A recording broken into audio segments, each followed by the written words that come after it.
Hello everyone. Welcome to Midnight Story Channel. I'm here to help you today. I know many of you listen to these stories to help you drift off to sleep, and I'm honored to be part of your journey. Before we begin, don't forget to like this video and subscribe to the channel. Also, where are you from and what time are you watching now? Take a deep breath, get comfortable, and allow yourself to relax. Your story is about to begin. Story 1. The moment I saw them pull into the desolate parking lot, a cold dread began to coil in the pit of my stomach. I knew. With a chilling certainty, this wasn't going to be an ordinary night shift. There was something profoundly off about the way they moved. The predatory slowness with which they observed the gas station. Their silent, unnerving scrutiny. As the hours ticked by, agonizingly slow, and they showed no signs of leaving, the knot of apprehension tightened, growing cold and hard. Little did I know, I was about to experience the longest and most terrifying night of my entire life. I'd been working the graveyard shift at Marty's Mart, a small, unassuming gas station perched precariously on the outskirts of town, just off the main highway, for about 6 months. Most nights were a monotonous parade of quiet hours. A few weary truckers stopping for a strong, bitter coffee. Maybe some rowdy teenagers buying sugary snacks on their way home from a party. Nothing, truly nothing I couldn't handle with a practiced, weary efficiency. That particular night began just like any other. I clocked in promptly at 11 p.m., relieving the evening guy, Ben. We went through our usual, mundane handover ritual, counting the till, checking inventory, the familiar small talk of the passing shift. Quiet night? I asked, stifling a yawn. My voice thick with burgeoning exhaustion. Ben nodded, his gaze distant. Yeah, dead as a doornail. He hesitated. Then, glancing out the window, his voice dropping slightly. Though, there's been a car sitting across the street for a couple hours now. Probably nothing, but keep an eye out. My gaze instinctively followed his, sweeping across the dark parking lot. Sure enough, there was an old, nondescript sedan parked on the shoulder, its headlights off, a dark, silent silhouette. I couldn't make out anyone inside from this distance. Thanks for the heads up, I said, trying to ignore the faint, insidious tendril of unease his words had planted. I'm sure it's just someone having car trouble or something. Ben left and I settled in for my shift, the long, quiet hours stretching ahead. The first couple of hours passed uneventfully, a dull procession of routine tasks. A trucker came in for his coffee, 2 couples, their faces drawn with travel, filled up their RV. Nothing out of the ordinary, nothing to truly warrant alarm. But I couldn't shake the persistent, unsettling feeling of being watched. Every time I glanced out the large, plate glass window, that dark car was still there, a static, unmoving presence in the periphery of my vision. It was around 2 a.m. when they finally made their move. 3 men, dark figures against the faint glow of the distant streetlights, emerged from the parked car and began walking, slowly, deliberately, towards the station. Even from a distance I could tell, with a chilling certainty, that something was profoundly off. Their movements were too precise, too coordinated, too unervingly synchronized for a casual stop. This was not, unequivocally not, a group of friends stopping for snacks. As they drew closer, illuminated by the harsh, unforgiving fluorescent lights of the parking lot, I could discern more chilling details. They were all uniformly dressed in dark clothing, their faces obscured by caps pulled low over their eyes, casting their features in deep, menacing shadows. The one in front, clearly the leader, was tall and lanky, with sharp, angular features that seemed to cut through the night. The other 2 were stockier, broader, moving with a coiled, almost predatory tension that sent a fresh jolt of pure adrenaline through my nerves. My mind raced, frantically sifting through my limited options. The panic button, my supposed lifeline, was located inconveniently under the counter, hidden from casual view. But if I hit it now, they would surely know, sensing the immediate danger before they even crossed the threshold into the store. My cell phone, my only other link to the outside world, was tucked away in my bag in the back room, agonizingly out of reach. The only other person around was old Earl, the elderly security guard. A gentle, sleepy man who dutifully patrolled the lot in his ancient car. But Earl, bless his heart, was far more likely to doze off in his idling vehicle than be of any real immediate help in a crisis. The bell over the door chimed with a surprisingly cheerful sound as they finally entered, an ironic counterpoint to the terrifying reality. Up close, under the harsh, unforgiving lights of the store, they looked even more menacing, their faces grim, their eyes cold and calculating. The tall one, undoubtedly the leader, flashed me a smile, a thin, humorless curve of his lips that could not, reach his chillingly dead eyes. "Evening," he said, his voice surprisingly soft, almost a whisper, a deceptive calm. "Nice night, isn't it?" I nodded, my throat tight with fear, unable to trust myself to speak, to utter a single sound that might betray my terror. My hand, with a desperate, almost imperceptible tremor, inched towards the hidden panic button. "I wouldn't do that if I were you," the leader stated, his voice still unnervingly soft, but now with a sharp, undeniable edge. His eyes, cold and piercing, flickered briefly, pointedly, to my hand, betraying his awareness. "Things will go a lot smoother if you just cooperate." One of the other men, a stocky figure, pulled out a gun, a cold, dark glint of metal, pointing it casually in my direction as if it were an extension of his arm. My blood ran cold, freezing in my veins. "Open the register," the leader commanded. All pretense of friendliness, all semblance of civility, utterly gone from his voice. "And don't try anything stupid." With shaking hands, clumsy with fear, I complied, my fingers fumbling with the unfamiliar mechanism. As I was emptying the cash into a canvas bag they provided, my ears, hyper alert, caught the familiar cheerful chime of the bell above the door once more. My heart sank, a leaden weight in my chest, as I saw him, poor, oblivious old Earl, waddling in, completely unaware of the terrifying scene unfolding before him. "Hey there, Jimmy," he called out cheerfully, his voice booming slightly in the small space, his usual jovial greeting. "Just stopping in for my usual." His words abruptly died in his throat as his gaze finally took in the scene, the gun, the terror in my eyes. He froze, a statue of bewildered shock. The gunman, a blur of sudden motion, swung around, his weapon now squarely pointed at Earl. "Don't move, old man," he growled, his voice a low, menacing rumble. What happened next seemed to unfold in agonizing slow motion, a nightmarish ballet of violence. Earl, bless his sweet, innocent heart, tried, bravely, to be a hero. He reached, with a slow, deliberate motion, for the taser he dutifully carried, but, ironically, almost never used. The gunman, startled by the sudden, unexpected movement, reacted with brutal swiftness. He fired. The sound was deafening, a shattering explosion that reverberated through the small, enclosed space, assaulting my eardrums. Earl crumpled to the ground, a grotesque, dark red stain blossoming swiftly on his pristine uniform shirt. I heard someone screaming, a high-pitched, desperate wail, and with a sickening jolt, I realized with detached horror that it was me. "Shut up," the leader hissed, his face a mask of fury, grabbing my arm with a crushing grip and shaking me roughly, violently. "You want to join him?" I shook my head mutely, tears streaming uncontrollably down my face, hot and stinging. Earl was still moving, a faint, struggling motion, groaning softly, a piteous sound. He needed help, desperately, but I was utterly helpless. There was nothing, absolutely nothing, I could do. "We need to get out of here," one of the men said, his voice tight with barely contained panic. Someone must have heard that shot. The leader nodded curtly, a decisive motion. "Grab the money."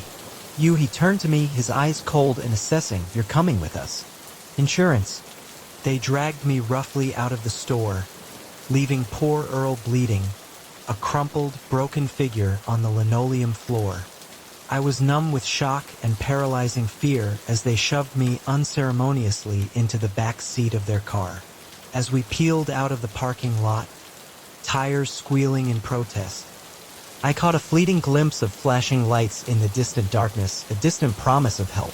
Help was coming, yes, but far too late for me. We drove for what felt like an eternity, hours stretching into an endless, terrifying void, but was probably only about 45 minutes. No one spoke. The only sounds were the low, monotonous hum of the engine and my own muffled, choked sobs, a desperate soundtrack to my terror. Finally, the car turned sharply onto a rough dirt road, bumping and rattling, driving deeper and deeper into the dense, suffocating woods before coming to an abrupt stop in front of a dilapidated, skeletal cabin. Home sweet home, the leader sneered, a humorless, chilling laugh. At least for now. They marched me roughly inside. The cabin was stark and bare, utterly devoid of comfort, save for a few rickety folding chairs and a crude table covered in scattered maps and papers. They tied me to one of the chairs, none too gently, securing my wrists and ankles with harsh, biting ropes. "What are you going to do with me?"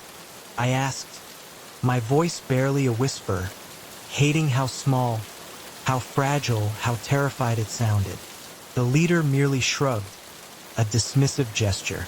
"Haven't decided yet. Depends on how much heat we've got on us. For now, you're our insurance policy." As the long, terrifying night wore on, their nerves stretched taut began to visibly fray. They argued in hushed, tense voices, casting frequent, furtive glances in my direction. Their eyes suspicious, uncertain. I caught chilling snippets of their frantic conversation. Something about a bigger job that had gone horribly wrong. Some elusive figure named Rodriguez who had inexplicably screwed them over. It was chillingly clear that this gas station robbery, this seemingly random act of violence, had been a desperate, last-ditch effort, a panicked deviation from their original, far grander, and undoubtedly more sinister plan. I must have dozed off at some point, a fragile, desperate escape into unconsciousness, because I was abruptly jolted awake by the shrill, insistent sound of a phone ringing, its jarring sound piercing the quiet. The leader answered it, his face growing progressively darker, grim, as he listened intently, his expression morphing from anxiety to a cold fury. "We've got a problem," he stated, his voice flat, devoid of emotion. After finally hanging up, "Cops found our car. They're setting up roadblocks."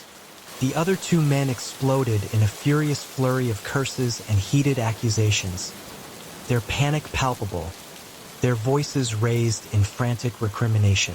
As they argued, their attention completely consumed by their mounting crisis, I noticed something, a crucial, life-saving detail that sent a surge of desperate hope through my veins, making my heart pound with renewed vigor.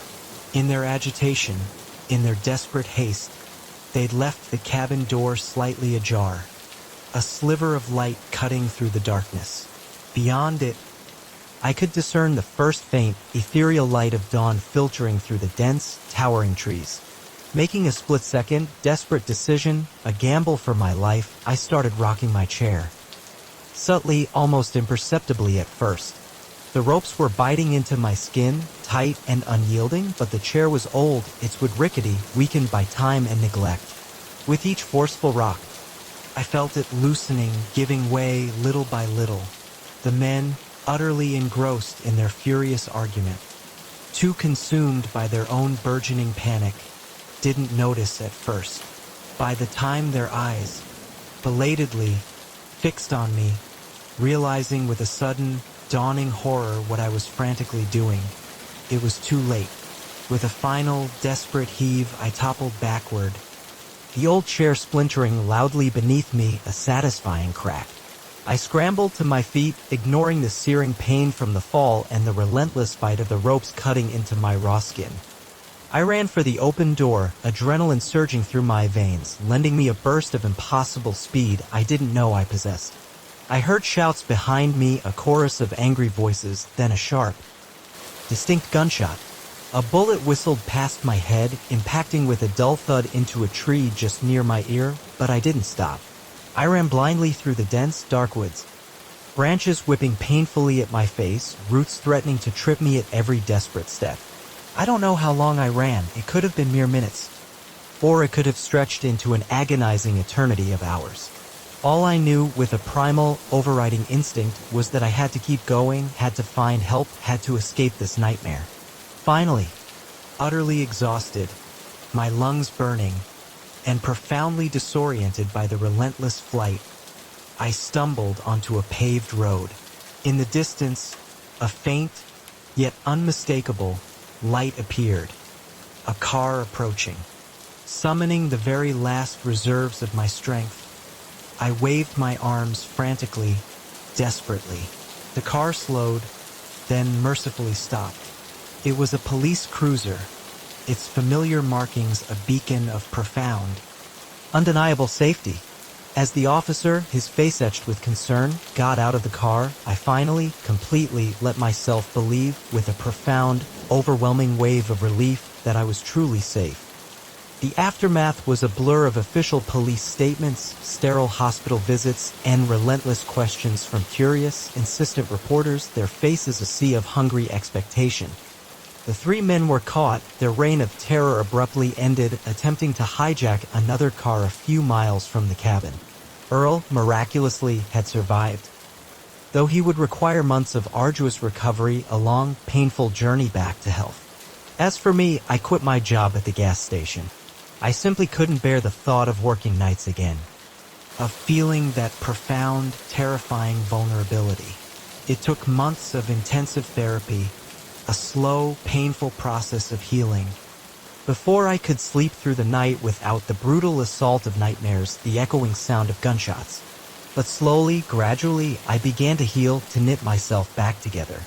I realized, with a profound understanding, that surviving that night had unexpectedly gifted me a strength I never even knew I possessed, a resilience forged in terror. I went back to school, enrolling in courses I'd long dreamed of, and began volunteering at a crisis center, a profound desire to help others who had endured similar trauma, to show them, with living proof, that there was indeed life on the other side of fear, a path to recovery. Now, years later, I still sometimes awaken in a cold sweat, the raw echo of gunshots ringing, phantom-like, in my ears. But then I take a deep, fortifying breath, remind myself that I'm safe, truly safe, that I survived against all odds. And in those quiet moments, I'm profoundly grateful for every boring, ordinary day, for every mundane moment of peace, because I know firsthand, with a bone-deep certainty, how quickly an ordinary night can transform into an unspeakable nightmare. That night at the gas station changed me forever, irrevocably. It showed me the absolute worst of humanity, yes, but it also, paradoxically, revealed the extraordinary strength residing within myself. A resilient spirit I had never known. And while I would never, ever wish that terrifying experience on anyone, I cannot deny that it shaped me into the person I am today. A survivor, a fighter, someone who truly understands the profound value of every single moment of peace and safety, every fleeting breath of calm. So, if you ever find yourself working a lonely night shift anywhere, stay alert. Trust your instincts, those quiet, insistent whispers. And remember, even in the deepest, most suffocating darkness, there's always, always hope.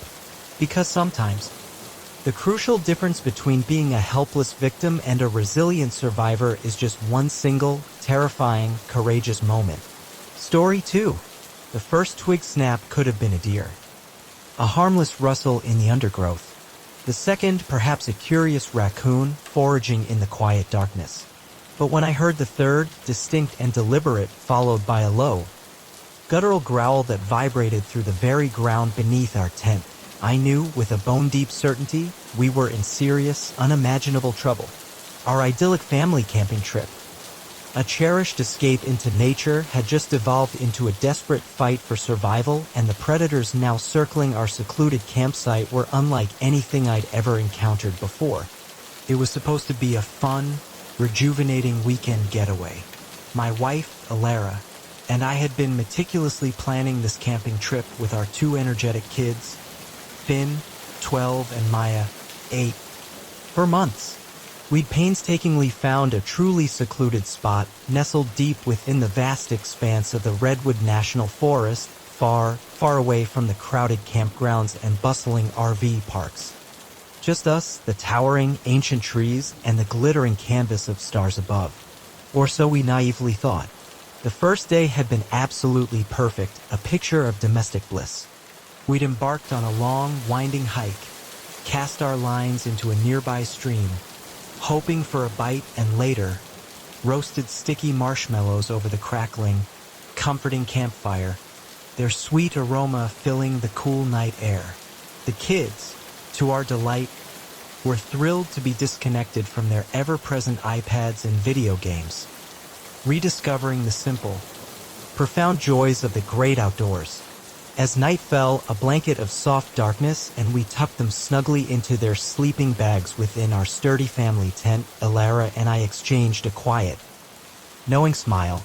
This was exactly what we'd hoped for. But sometime in the early, pre-dawn hours of the morning, I was abruptly jolted awake, a sudden, sharp tremor of unease. At first, I wasn't entirely sure what precisely had disturbed my sleep. The night was quiet, almost too quiet. No cheerful chirping of crickets, no mournful hooting of owls, just an eerie, profound silence that seemed to press in on us from all sides, a suffocating weight. Then I heard it, a distinct rustling just outside the tent, too deliberate, too heavy to be merely the wind. I held my breath, straining every nerve, every fiber of my being to listen intently. There it was again, closer this time, and then that chilling first snap of a twig. I nudged Alara awake gently, urgently pressing a finger to my lips when she stirred, about to speak. She must have instantly discerned the raw concern in my eyes because she immediately tensed, her body rigid. Listening intently. When the second twig snapped, closer still, her eyes widened perceptibly with a dawning fear. "Wake the kids," I whispered, my voice raw, already reaching for the heavy, reliable flashlight we kept by our sleeping bags. Quietly, with practiced calm, Alara gently roused Finn and Maya, whispering reassurances, trying desperately to keep their nascent panic at bay. Meanwhile, I unzipped the tent flap just enough to peer out, a narrow slit into the unknown. The campsite was bathed in a silvery, ethereal moonlight, casting long, grotesque shadows that stretched like grasping fingers between the ancient trees. At first, I saw nothing overtly out of the ordinary, nothing to confirm my burgeoning fears. Then, a subtle movement caught my eye, a flicker in the periphery of my vision. Something large. It was moving silently through the thick underbrush at the very edge of our campsite. Something that undeniably walked on four legs, yet was far, far too massive, too impossibly large, to be any normal forest animal I recognized. As I watched, frozen in a silent tableau of disbelief, it slowly turned its head towards our tent, its gaze piercing the darkness. A pair of eyes reflected the moonlight, glowing with an unnatural, eerie green, a haunting, malevolent luminescence. That's when I heard the growl, low and menacing, a guttural rumble that vibrated through the ground, and much, much too close for any semblance of comfort. "We need to move," I said, trying desperately to keep my voice steady, calm, for the children's sake. "Now what is it, Dad?" Finn asked, his voice small, thin with fear and confusion. "I'm not sure, buddy," I replied, forcing a reassuring tone, "but we're not going to stick around to find out. Everyone, grab your shoes and a jacket. Leave everything else." As we hurriedly laced up our hiking boots, my mind raced through our limited options. The car was parked about a mile back down the trail, under normal circumstances an easy, leisurely walk. But in the utter darkness, with who knew what stalking us, it would be a perilous, high-stakes risk. There was a ranger station, clearly marked on our crumpled trail map, in the opposite direction from the car. It was further, perhaps 3 miles, a daunting distance, but it would undoubtedly have a radio, possibly weapons, and most crucially, someone who might possess the knowledge, the understanding of what unspeakable creatures we were truly dealing with. "Okay, listen up," I said, gathering my trembling family close, pulling them into a tight, protective huddle. "We're going to head to the ranger station. It's a bit of a hike, but we'll be safer there. Finn, I need you to help Maya. Alara, you lead the way. I'll bring up the rear." I handed Alara the crumpled map and compass. She was always better with directions than I was, a steady hand in chaos. Then I picked up the small hatchet we had brought for chopping firewood. It felt pathetically inadequate, a flimsy defense against whatever horrors lurked out there, but it was undeniably better than nothing at all.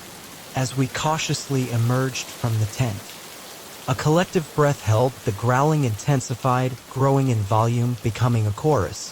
I could clearly see dark, indistinct shapes moving in the encompassing darkness now, circling our campsite.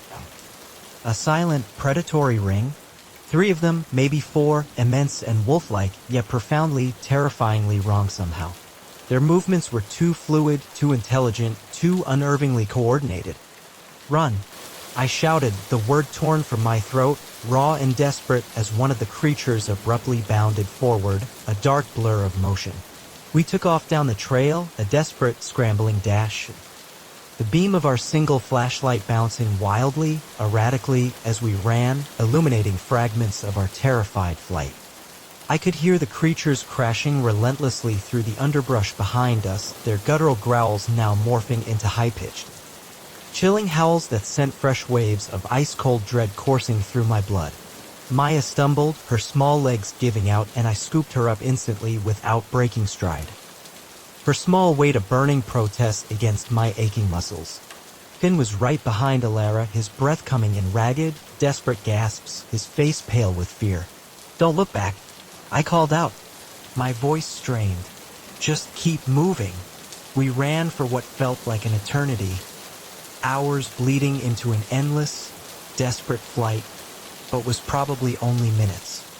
The chilling sounds of pursuit faded in and out, sometimes seeming to recede, suggesting we'd lost them, only for a sudden, piercing howl to shatter the night air, far, far too close for any semblance of comfort. Finally, our bodies pushed beyond their limits, we had to stop. The kids were utterly exhausted, their small bodies trembling, and even Alara and I were struggling, gasping desperately to catch our breath. We found a small clearing just off the treacherous trail, bordered on one side by a steep, imposing rocky slope. "Up there," I panted, pointing a trembling finger towards a narrow ledge situated about halfway up the daunting slope. "We'll have a better view, and they might have a harder time reaching us." It was a tough, agonizing climb, especially for the children, their small hands struggling for purchase, but fear, that primal, powerful motivator, propelled us upward. We helped each other, a silent, desperate team, up the loose, crumbling rocks, small stones skittering and tumbling down the slope as we scrambled for handholds. From our precarious perch on the ledge, we could survey a good portion of the surrounding forest, a dark, undulating sea of trees. The eastern sky was just beginning its slow, hesitant lightning, painting the horizon with the first faint, ethereal hints of dawn. We'd been running for much longer than I had initially thought. "What were those things?" Finn asked, his voice small and shaky, still thick with fear. I shook my head, my mind a blank, devoid of answers. "I don't know, buddy. I've never seen anything like them. They looked like wolves," Maya chimed in, her voice barely a whisper, "but bigger and scary." Alara pulled the children closer, her arms a comforting, protective embrace, attempting to soothe their raw fear. I kept my eyes fixed intently on the forest below, a silent, vigilant sentinel, watching for any sign of movement, any shadow shifting in the pre-dawn gloom. How much further to the ranger station? I asked Alara, my voice strained. She consulted the crumpled map, using the flashlight sparingly, a precious commodity, to preserve the dwindling batteries. Maybe another 2 miles, she murmured, her brow furrowed in concentration. It's hard to tell exactly where we are. I nodded, trying desperately to formulate a coherent plan. We were all utterly exhausted, our bodies screaming in protest. But we couldn't remain on this exposed ledge forever. Those creatures were still out there, lurking, and they certainly didn't seem like the type to give up easily, to abandon their hunt. As if in direct response to my silent, terrifying thoughts, a chilling howl echoed through the ancient trees, a mournful, predatory sound. It was answered immediately by another, then another. They were regrouping, coordinating. The sound, a symphony of terror, sent fresh shivers down my spine, a cold dread that pierced through the exhaustion. We need to move, I stated, my voice firm, resolute. They're getting closer. We climbed down from the ledge as quietly, as meticulously as we possibly could, every snapping twig and rolling pebble sounding impossibly loud, deafening. In the pre-dawn stillness, as soon as our feet touched the forest floor, we heard it, the unmistakable sound of something large moving rapidly through the underbrush, heading directly our way, fast. Run! I shouted, for the second time that night, the word raw with desperation. We took off down the trail, a desperate, frantic sprint, pure fear lending us a burst of impossible speed we didn't know we possessed. I could hear the creatures behind us, their heavy, labored breathing, the rhythmic pounding of their paws on the earth, gaining on us. Suddenly, Maya screamed, a sharp, piercing sound of pure terror. I turned, my head snapping around, to see one of the creatures lunging directly for her. Without a moment's hesitation, without thinking, I swung the hatchet with all my might, a desperate, primal act of defense. It connected with a sickening thud, a brutal impact, and the creature fell back with a pained yell. For the first time, in the faint, revealing light, I got a clear, horrifying look at what was relentlessly chasing us. It was undeniably wolf-like in its overall shape, but far, far larger. Easily the size of a bear. Its fur was patchy and mangy, matted with grime, and its eyes glowed that unnatural, eerie green I'd seen earlier, a chilling, malevolent luminescence. But most disturbingly, its face, in its terrifying intelligence and cruelty, seemed almost human-like, a grotesque parody of familiarity. The creature I'd struck was already struggling to its feet, a testament to its unnatural resilience. 2 more, dark and menacing, emerged from the surrounding trees, stalking towards us with a terrifying, predatory grace. Go! I yelled to Alara and the kids, my voice hoarse, desperate. I'll hold them off. No! Alara cried, her voice a desperate plea. But she knew, with a grim understanding, as well as I did, that this was our only desperate chance. She grabbed the children's hands and ran, a blur of motion, Finn glancing back over his shoulder, his small face streaked with tears, a silent, heartbreaking farewell. I faced the creatures. Hatchet raised, a flimsy defense, my heart pounding so violently I thought it might burst from my chest. They circled me slowly, meticulously. Obviously intelligent enough to be cautious after witnessing what I'd done to their pack mate, assessing the threat. Just as I thought they were about to pounce, to unleash their full, terrifying fury. A new sound, a powerful, reassuring drone, cut through the night air. A helicopter. The creature's heads snapped up, their ears twitching, suddenly alert. The sound grew louder, more insistent, and suddenly, mercifully, the forest was bathed in a powerful, blinding searchlight. The creatures snarled in frustration, a low, guttural sound, but began to back away, reluctantly. Their hunt interrupted, thwarted. As the helicopter drew closer, its rotors a thunderous, powerful roar, they turned and loped off into the deeper darkness, melting into the shadows, disappearing as quickly as they had appeared. I stood there, hatchet still raised, my body trembling, barely daring to believe that it was truly over, that the nightmare had ended. Then I heard the most beautiful sound in the world, Ilara calling my name. She ran towards me, her face streaked with tears of relief, the kids close behind, their small figures clinging to her. As forest rangers, dark silhouettes rappelled swiftly from the helicopter, descending like angels of salvation. The next few hours were a blur of questions, repeated statements, and thorough medical checks.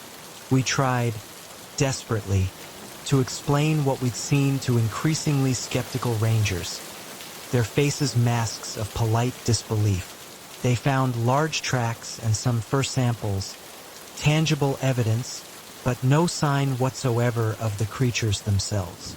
We later learned that there had been other, isolated reports of strange animal attacks in the area, but nothing concrete, nothing substantial enough to warrant a full-scale investigation. Some theorized it was merely a pack of unusually aggressive wolves, others whispered of escaped exotic pets. A more fantastical explanation. There were even unsettling whispers of genetic experiments gone horribly wrong, a chilling possibility. As for us, we never went camping again. The kids developed a profound, lingering fear of the dark that took years of painful therapy to overcome. Ilara and I had our own nightmares to contend with. The images of those glowing eyes burned into our minds, a chilling, permanent reminder. But we were alive. And we were together. And every time I look at my family, safe and sound, I'm reminded, with a profound, bone-deep gratitude, of how incredibly close we came to losing everything that terrifying night in the forest. It taught me that the world is filled with mysteries and dangers we can't fully explain, malevolent forces beyond our comprehension. And that when faced with the unimaginable, the unwavering strength of family, the unbreakable bonds of love can truly make all the difference between desperate survival and becoming just another unexplained disappearance in the vast, unforgiving wilderness. Story 3. The first call came at precisely midnight. A muffled voice, barely audible, whispering a chilling pronouncement. "I see you." I laughed it off. A nervous, dismissive sound, convincing myself it was nothing more than a childish prank, a misguided wrong number. But when the second call came through, its digital ring echoing eerily from inside the very house, I realized, with heart-stopping, terrifying clarity, that I wasn't alone in this secluded lake house. And whoever or whatever was here with me had no intention whatsoever of letting me leave alive. I had jumped at the chance, almost impulsively, to house sit for my boss, a woman named Vanessa. Her lakeside retreat was the stuff of office legend, a sprawling, ultramodern masterpiece of glass and steel, nestled almost invisibly within the dense, whispering woods. Its floor-to-ceiling windows offering breathtaking, panoramic views of the shimmering water. When she casually mentioned needing someone reliable to watch the place for a week while she was vacationing in Europe, I volunteered before she could even finish her sentence, eager for the escape. The first couple of days were pure, unadulterated bliss. I worked remotely during the day, my laptop perched on the sun-drenched deck, luxuriating in the profound change of scenery from my cramped, noisy city apartment. In the evenings, I indulged, meticulously exploring the house's lavish amenities, the bubbling hot tub on the expansive deck, the fully stocked wine cellar, its bottles gleaming invitingly in the dim light, and a state-of-the-art home theater system that put most commercial cinemas to shame. It was like a dream vacation, albeit one where I still, dutifully, had to check my emails. On the third night, a subtle, insidious shift occurred. Things began to feel profoundly off. I was curled up comfortably on the plush couch, halfway engrossed in a thriller novel I'd discovered on Vanessa's extensive bookshelf, when I heard it, a faint creak like someone stepping on a loose floorboard. I froze, every muscle tensed, straining my ears, listening intently. The house settled back into a profound silence, but the peace I'd felt earlier, the comforting solitude, was irrevocably shattered. I tried to shake it off. Rationalizing the sound, old houses make noises, I told myself, clinging to logic. But this place wasn't old at all. It was barely 5 years old, all sleek lines and contemporary architecture. It shouldn't creak and groan like some ancient Victorian mansion. I conducted a thorough walkthrough of the house, flicking on lights as I went, banishing the shadows. Everything appeared as it should be. Doors firmly locked, windows securely latched. I was being paranoid. I concluded, allowing the suspenseful book to prey on my imagination. I went to bed, but sleep was elusive, a fleeting phantom. Every little sound, every subtle shift in the house had me sitting bolt upright, heart racing, consumed by a pervasive unease. The next day passed uneventfully, a mundane procession of hours, but I couldn't shake the persistent feeling of unease that had settled over me, a cold, nagging presence. As night fell, a palpable darkness descending, I found myself compulsively double-checking all the locks, peering out the vast windows into the impenetrable blackness. The lake, so breathtakingly beautiful in the bright, revealing daylight, now seemed ominous, a dark, fathomless void. Anything I thought could be hiding in those dark waters or lurking unseen in the dense, silent woods surrounding the house. I was just about to head to bed, seeking refuge in the false comfort of sleep, when my phone abruptly rang. The screen displayed an unknown number. Normally, I'd let it go to voicemail, but something, an inexplicable, compelling force, urged me to answer. "Hello?" I said, my voice tentative. At first, there was nothing. Just the faint static of an open line. Then, a voice so quiet I had to strain every nerve, every fiber of my being, to hear it, whispered a single, chilling phrase, "I see you." A profound chill, cold and sharp, ran down my spine, freezing my blood. "Who is this?" I demanded, my voice trembling, but the line had already gone dead. I stood there, phone clutched in my trembling hand, my mind racing, desperately trying to rationalize. It had to be a prank, right? Some local kids who'd spotted the lights on in a usually vacant house and decided to have a bit of fun. But how had they gotten this number? I was still frantically trying to explain it away, to cling to a mundane explanation when the phone rang again. This time, the caller ID displayed a chilling, impossible truth. The house's own landline number. My blood ran cold, a wave of profound terror washing over me. I hadn't even known the house had a landline. With a shaking hand, a desperate act of defiance, I answered. Hello?" The same whispered voice, chillingly intimate, returned, "I'm inside." The line went dead again, leaving a void of terrifying silence. Panic exploded in my chest, a suffocating, icy grip. I ran to the kitchen, my movements jerky and desperate, grabbing the largest knife I could find from the block. With my free hand, I frantically dialed 911. 911, what's your emergency? A calm, professional voice inquired. There's someone in the house, I gasped, my voice thin, reedy with fear. I'm at 1542 Lakeshore Drive. Please hurry. Ma'am, I need you to stay calm. Are you somewhere safe? Before I could even formulate a response, I heard it, footsteps. Slow and deliberate, heavy, unmistakable, coming from upstairs. Oh God, I whispered, my voice barely audible, choked with terror. I can hear them. They're upstairs. Ma'am, I need you to find a safe place to hide. Lock the door if you can. Officers are on their way. The operator's voice was firm, urgent. I looked around frantically, my eyes darting, desperately searching. The house felt too open. Too many windows, too exposed. Where could I possibly hide where someone couldn't see me? Then a desperate memory resurfaced, a sudden blinding flash of hope, the wine cellar.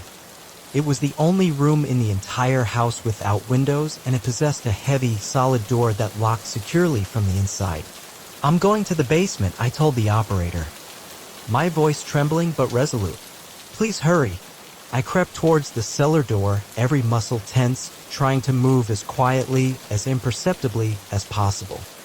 Every faint creak of the floorboard sounded like a gunshot in the oppressive silence, a betraying noise. I could still hear movement upstairs, a subtle shifting, but it was impossible to discern precisely where it was coming from. Just as my trembling hand reached for the cold cellar doorknob, a voice, chillingly close, resonated from directly behind me. Now! Now! Where do you think you're going? I whirled around, the kitchen knife held out in front of me. A flimsy, desperate shield, but there was no one there. The voice had sounded so incredibly close, like someone whispering directly into my ear, yet the hallway was utterly empty. My nerve, already frayed to breaking point, snapped.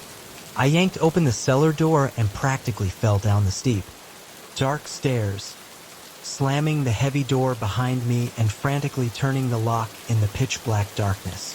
I fumbled desperately for the light switch. As the lights flickered on, a harsh, revealing glare, illuminating rows of wine bottles, I backed myself into the furthest corner, the knife still clutched tightly in my trembling hand. I could hear my own ragged, desperate breathing, too loud, unnaturally amplified in the confined, suffocating space. Minutes ticked by, each one an eternity of agonizing suspense. I jumped violently at every little sound. The low hum of the climate control system, the faint settling creaks of the house above me. The 911 operator was still on the line, a distant, comforting voice assuring me that help was definitively on the way. But how long would it take?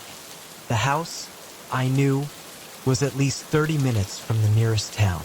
Then, I heard it. Footsteps above me, moving slowly, deliberately, across the floor. They stopped, right above the cellar door. A moment of profound, chilling silence. Then, a soft, guttural laugh. Found you. The voice, chillingly, seemed to reverberate from directly beside me, far too close to be coming from upstairs. I screamed, a primal sound of pure terror, slashing wildly with the knife in the empty air. But there was no one there. Just endless rows of wine bottles and my own terrified, distorted reflection in the chrome refrigerator door. Ma'am? Ma'am, are you all right? The 911 operator's voice, a lifeline, snapped me back to the horrifying reality. He's here. I sobbed, my voice breaking. He's in the cellar with me, but I can't see him. Officers are 2 minutes out. The operator assured me, her voice calm and steady. Just hold on. Those 2 minutes were the longest, most agonizing minutes of my entire life. I stood there, knife raised, my body trembling uncontrollably, spinning in slow, frantic circles, desperately trying to watch every single corner of the claustrophobic room at once. The voice didn't come again. No more chilling whispers, but I could feel a palpable presence, a suffocating weight in the air. Something was undeniably in here with me, watching, waiting, its unseen gaze burning into me. Finally, mercifully, blessedly, I heard sirens in the distant night, their wail growing steadily louder, a symphony of salvation approaching. The footsteps above, the unseen entity's movements, suddenly became swift, purposeful, moving rapidly towards the front of the house. I heard a door slam, a resounding thud. Police! Is anyone here? I had never, in my entire life, been so overwhelmingly happy, so profoundly relieved to hear another human voice. I scrambled frantically up the cellar stairs, my legs like jelly, unlocking the heavy door with shaking, clumsy hands. 2 officers, their faces grim, guns drawn and ready, were standing in the hallway. They jumped, startled, when I burst out of the cellar, a wild, disheveled figure, but quickly lowered their weapons when they saw me. "Are you all right, ma'am?" one asked, his voice laced with concern as the other began to meticulously clear the rest of the house. I nodded, unable to trust myself to speak, to utter a single word without completely breaking down. The next few hours were a blur of police statements, a sterile interrogation, and frustrating, unanswered questions. The police meticulously searched the house and the surrounding densely wooded area, but they found no sign whatsoever of an intruder. No fingerprints, No footprints. Nothing disturbed or out of place. They were clearly skeptical of my story, their faces betraying their doubt, especially when they couldn't find any record of the chilling phone calls I'd received. "Are you sure you weren't just spooked by being alone in a big house?" one officer asked gently, his voice kind but condescending. "Sometimes our minds can play tricks on us." But I knew, with a bone-deep certainty, what I'd heard, what I'd felt. Someone or something had been in that house with me. I didn't stay another night. I called Vanessa, profusely apologizing, my voice thick with lingering terror, and explained, in a torrent of words, what had happened. She was understanding, surprisingly so, if a bit confused. "That's so strange," she said, her voice thoughtful. "Nothing like that has ever happened before." As I drove home in the early morning light, the first tentative rays of sun illuminating the highway, my mind ceaselessly replayed the terrifying events of the night. Had I imagined it all?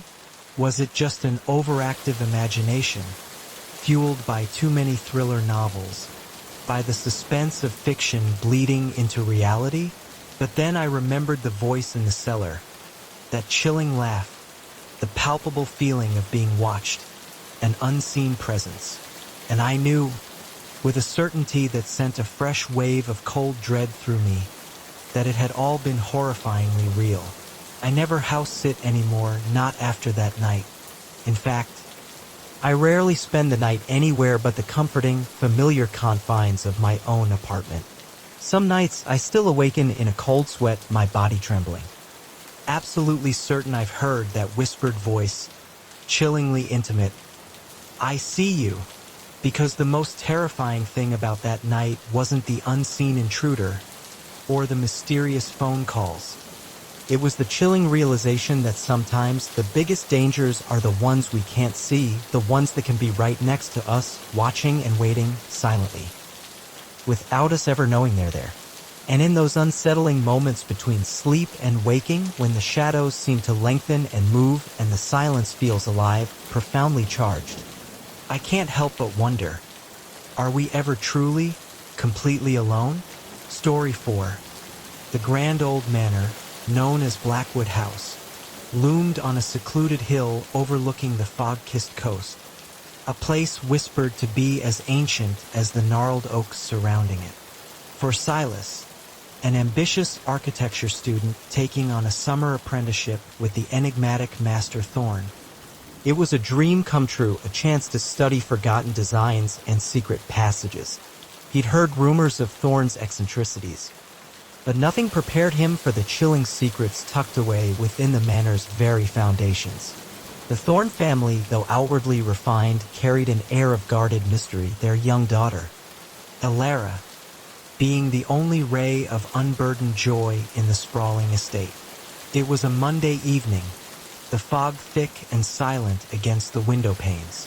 Silas, having tucked Elara into bed with a fantastical tale, was poring over arcane blueprints in Master Thorne's study when a faint, rhythmic hum vibrated from below. His architectural instincts, honed by years of studying hidden spaces, stirred. The manor's subterranean levels, a labyrinth of forgotten wine cellars and disused servant quarters, called to him. He descended, his hand tracing the rough-hewn stone of the ancient walls, the hum growing more insistent, leading him to a section of the wall seemingly solid, yet subtly out of place. A barely perceptible seam. A hidden lever, and a section of the wall slid aside with a soft groan, revealing a cramped, unlit passage. Beyond the passage, a small, obsidian-paneled chamber thrummed with a low, mechanical whir. The source of the sound was a cluster of glowing monitors, each displaying a different vantage point. The manor's sweeping drive, its immaculate kitchen, even Elara's slumbering form in her bed. Other screens showed distant cityscapes, shadowy alleyways, the sterile interiors of high-rise offices, a vast, intricate network of digital eyes. A heavy, dark wood desk dominated the center of the room, strewn with cryptic ledgers and glossy photographs. Silas's breath hitched as he recognized Master Thorne in many of the images. But this was not the contemplative scholar he knew. This Thorn was a man of sharp angles and cold calculation, his face a mask of ruthless ambition. In some photos, he conferred with figures in designer suits. In others, he handled stacks of currency that spoke of illicit dealings. The documents were even more disturbing. Coded financial records, transcripts of whispered phone calls, chillingly detailed schedules of unknown individuals. It was a clandestine world woven into the fabric of the venerable manor.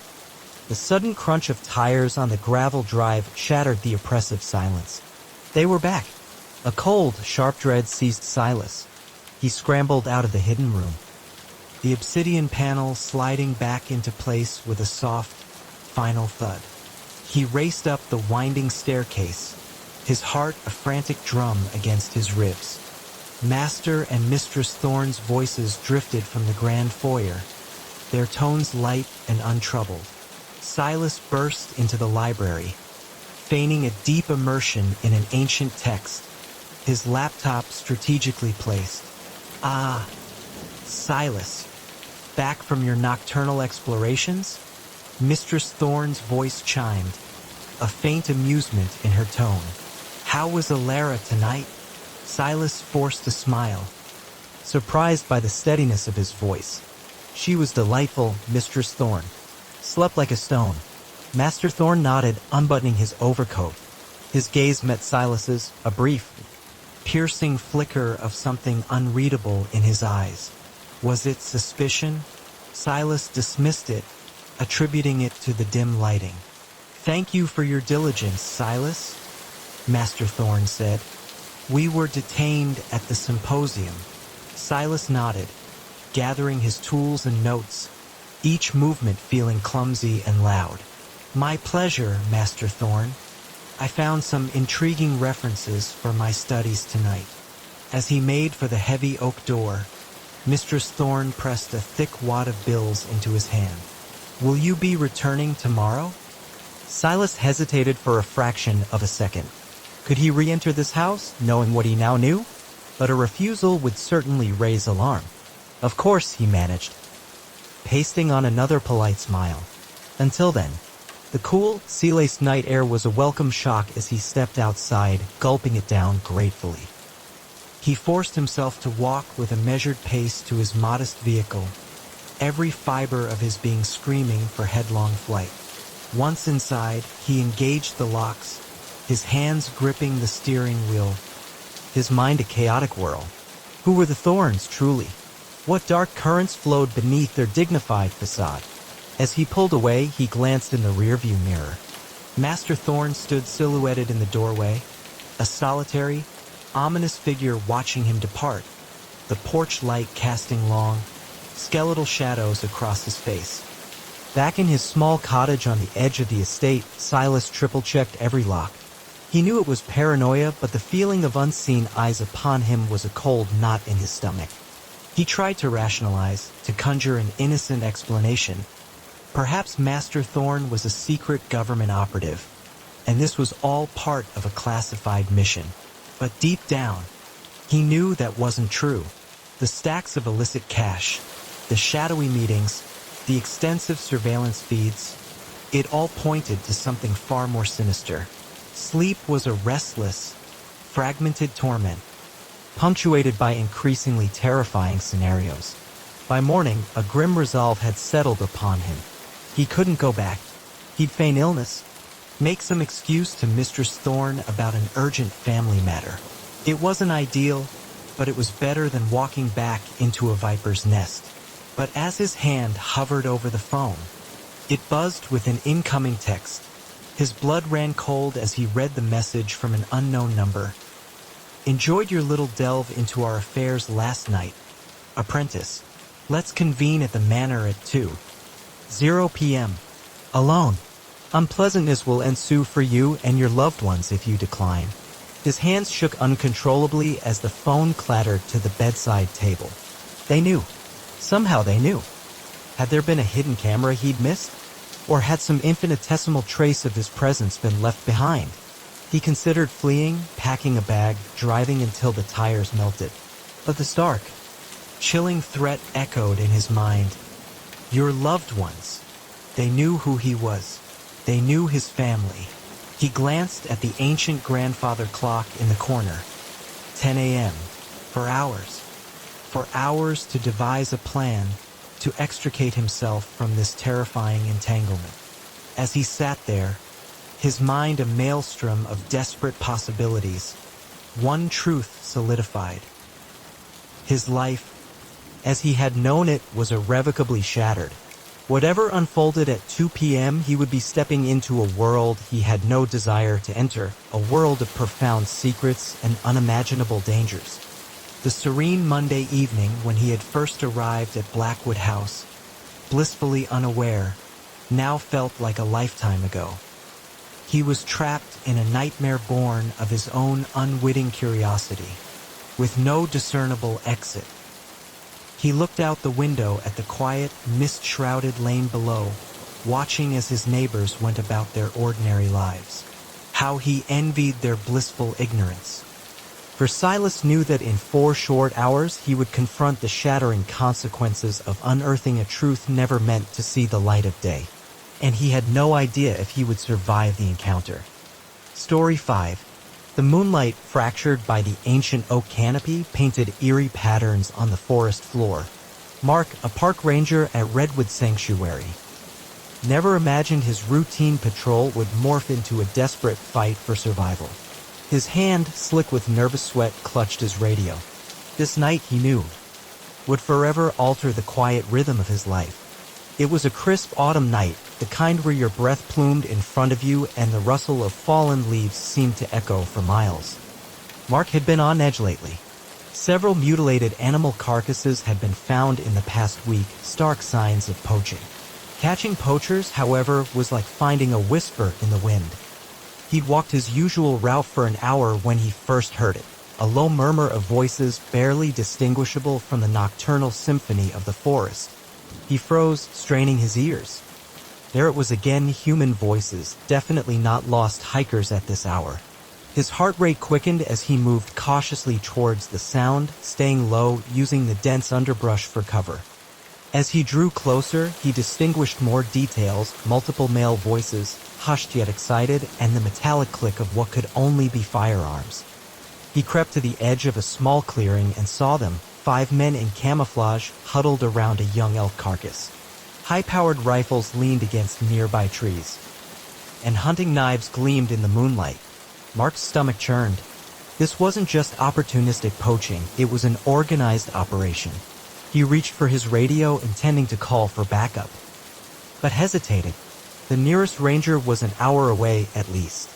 By then, these men would be long gone. He had to act now. Taking a deep breath, he stepped into the clearing, his hand on his sidearm. "Gentlemen," he called out, striving for a steady voice, "I'm going to have to ask you to put down your weapons and put your hands where I can see them." For a moment, silence hung heavy. Then, all hell broke loose. 2 men lunged for their rifles, another, a knife glinting, rushed Mark. He sidestepped, drawing his gun in one fluid motion. "Stop right there," he shouted, his voice echoing. "I said, drop your weapons." The man with the knife hesitated, but the others were undeterred. One, a burly figure with a thick beard, leveled his rifle at Mark. "You're outnumbered, Ranger," he growled. "Walk away now, and we forget this ever happened." Mark stood his ground, his gun trained, acutely aware of his disadvantage. "Can't do that," he said. "You boys are coming with me." The bearded man's eyes narrowed. "Have it your way," he said, and fired. The shot splintered a tree trunk inches from Mark's head. He dove behind a large boulder, his heart hammering. This was bad. Very, very bad. He heard them fanning out, attempting to flank him. A quick glance around the boulder, and he narrowly avoided another ricocheting shot. "Come on out, Ranger," one called. "We just want to talk." "Yeah, right," Mark muttered. He fumbled for his radio, keeping his gun aimed. "This is Ranger Collins," he whispered urgently. "I need immediate backup at Sector 7. Armed poachers. Shots fired. I repeat, shots fired." Static was his only reply. Either they were too deep in the woods or communications were jammed. Either way, he was on his own. A twig snapped to his left. Mark whirled, firing a warning shot. "Stay back," he shouted. "Next one won't miss." Laughter echoed. "Big words for a man hiding behind a rock," one taunted. Mark gritted his teeth, his mind racing. He couldn't stay here forever, but running would be suicide. He needed a plan. His eyes fell on the elk carcass. An idea, risky but possibly his only chance, began to form. Keeping low, he shrugged off his jacket and stuffed it with leaves and underbrush. Not much, but in the dark, it might pass for a human form, at least long enough for a distraction. "All right," he called out, trying to sound defeated. "I'm coming out. Don't shoot." He heard them shuffling, readying their weapons. Slowly, he raised his makeshift dummy above the boulder, staying hidden. "Hands where we can see them," one barked. Mark lifted the dummy higher, then flung it aside. As he'd hoped, they took the bait. Multiple shots rang out, shredding his jacket. In that moment of confusion, he sprang into action. He sprinted for the elk carcass, diving behind it just as they realized their mistake. Bullets whizzed overhead, but the bulk of the animal provided better cover than the boulder. Now for phase 2. He aimed at the elk's bloated stomach and fired. The carcass burst open, releasing a stench so foul it made his eyes water. He heard retching and cursing from the poachers. Using the distraction, he made a break for the tree line, crashing through the underbrush, branches whipping at his face. He could hear them behind him, but the head start and the nauseating smell had given him an advantage. He ran like he'd never run before, zigging and zagging through the trees. His lungs burned, his legs ached, but he didn't dare slow down. He knew these woods, but so did they. His only hope was to make it back to his jeep before they caught up. After what felt like hours, but was probably only minutes, he burst out of the tree line onto the narrow dirt road where he'd parked. His jeep sat there, a beautiful sight in the moonlight. Just as he reached for the door handle, a shot rang out. Pain exploded in his left arm, and he stumbled, crying out. He turned to see the bearded man emerging from the woods, his rifle trained. "End of the line, Ranger," he said, a cruel smile on his face. Mark leaned against the jeep, his injured arm hanging uselessly. Blood soaked his sleeve, and the pain made it hard to think straight. But he wasn't done yet. "You're right," he said, fighting to keep his voice steady. "It is the end of the line for you." His brow furrowed in confusion, then his eyes widened as he heard what Mark had been praying for, the distant wail of sirens. In that moment of distraction, Mark lunged, tackling him to the ground.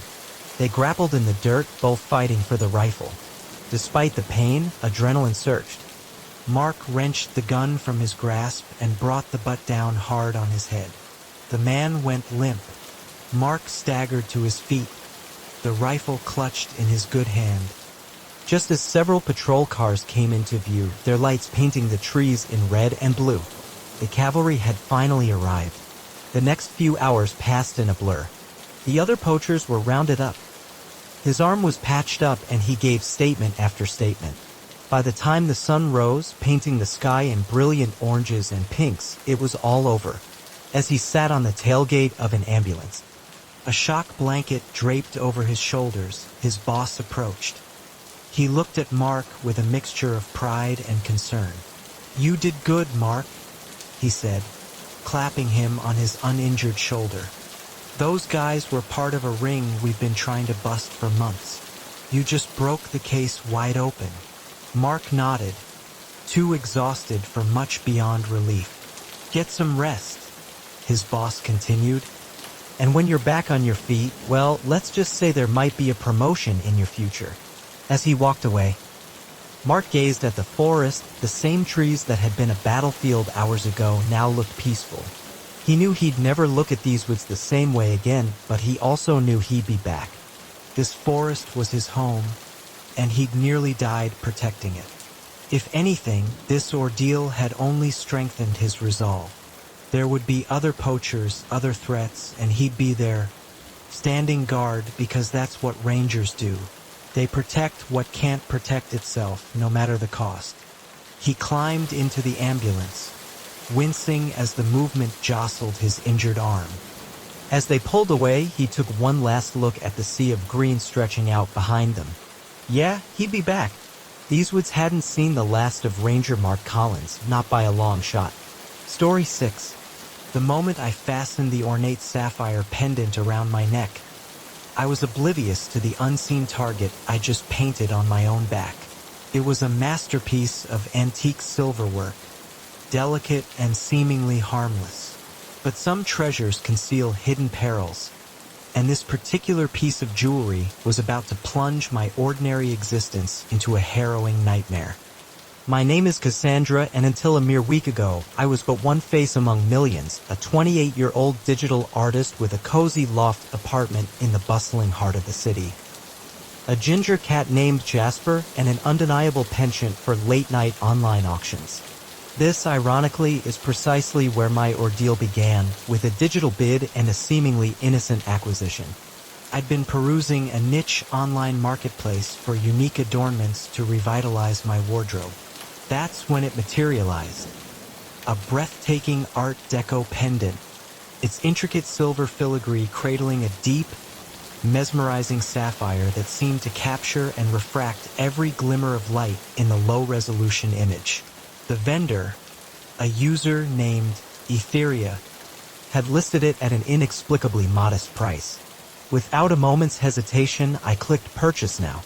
Etheria and I arranged to meet the following afternoon at a quaint, sun-drenched cafe.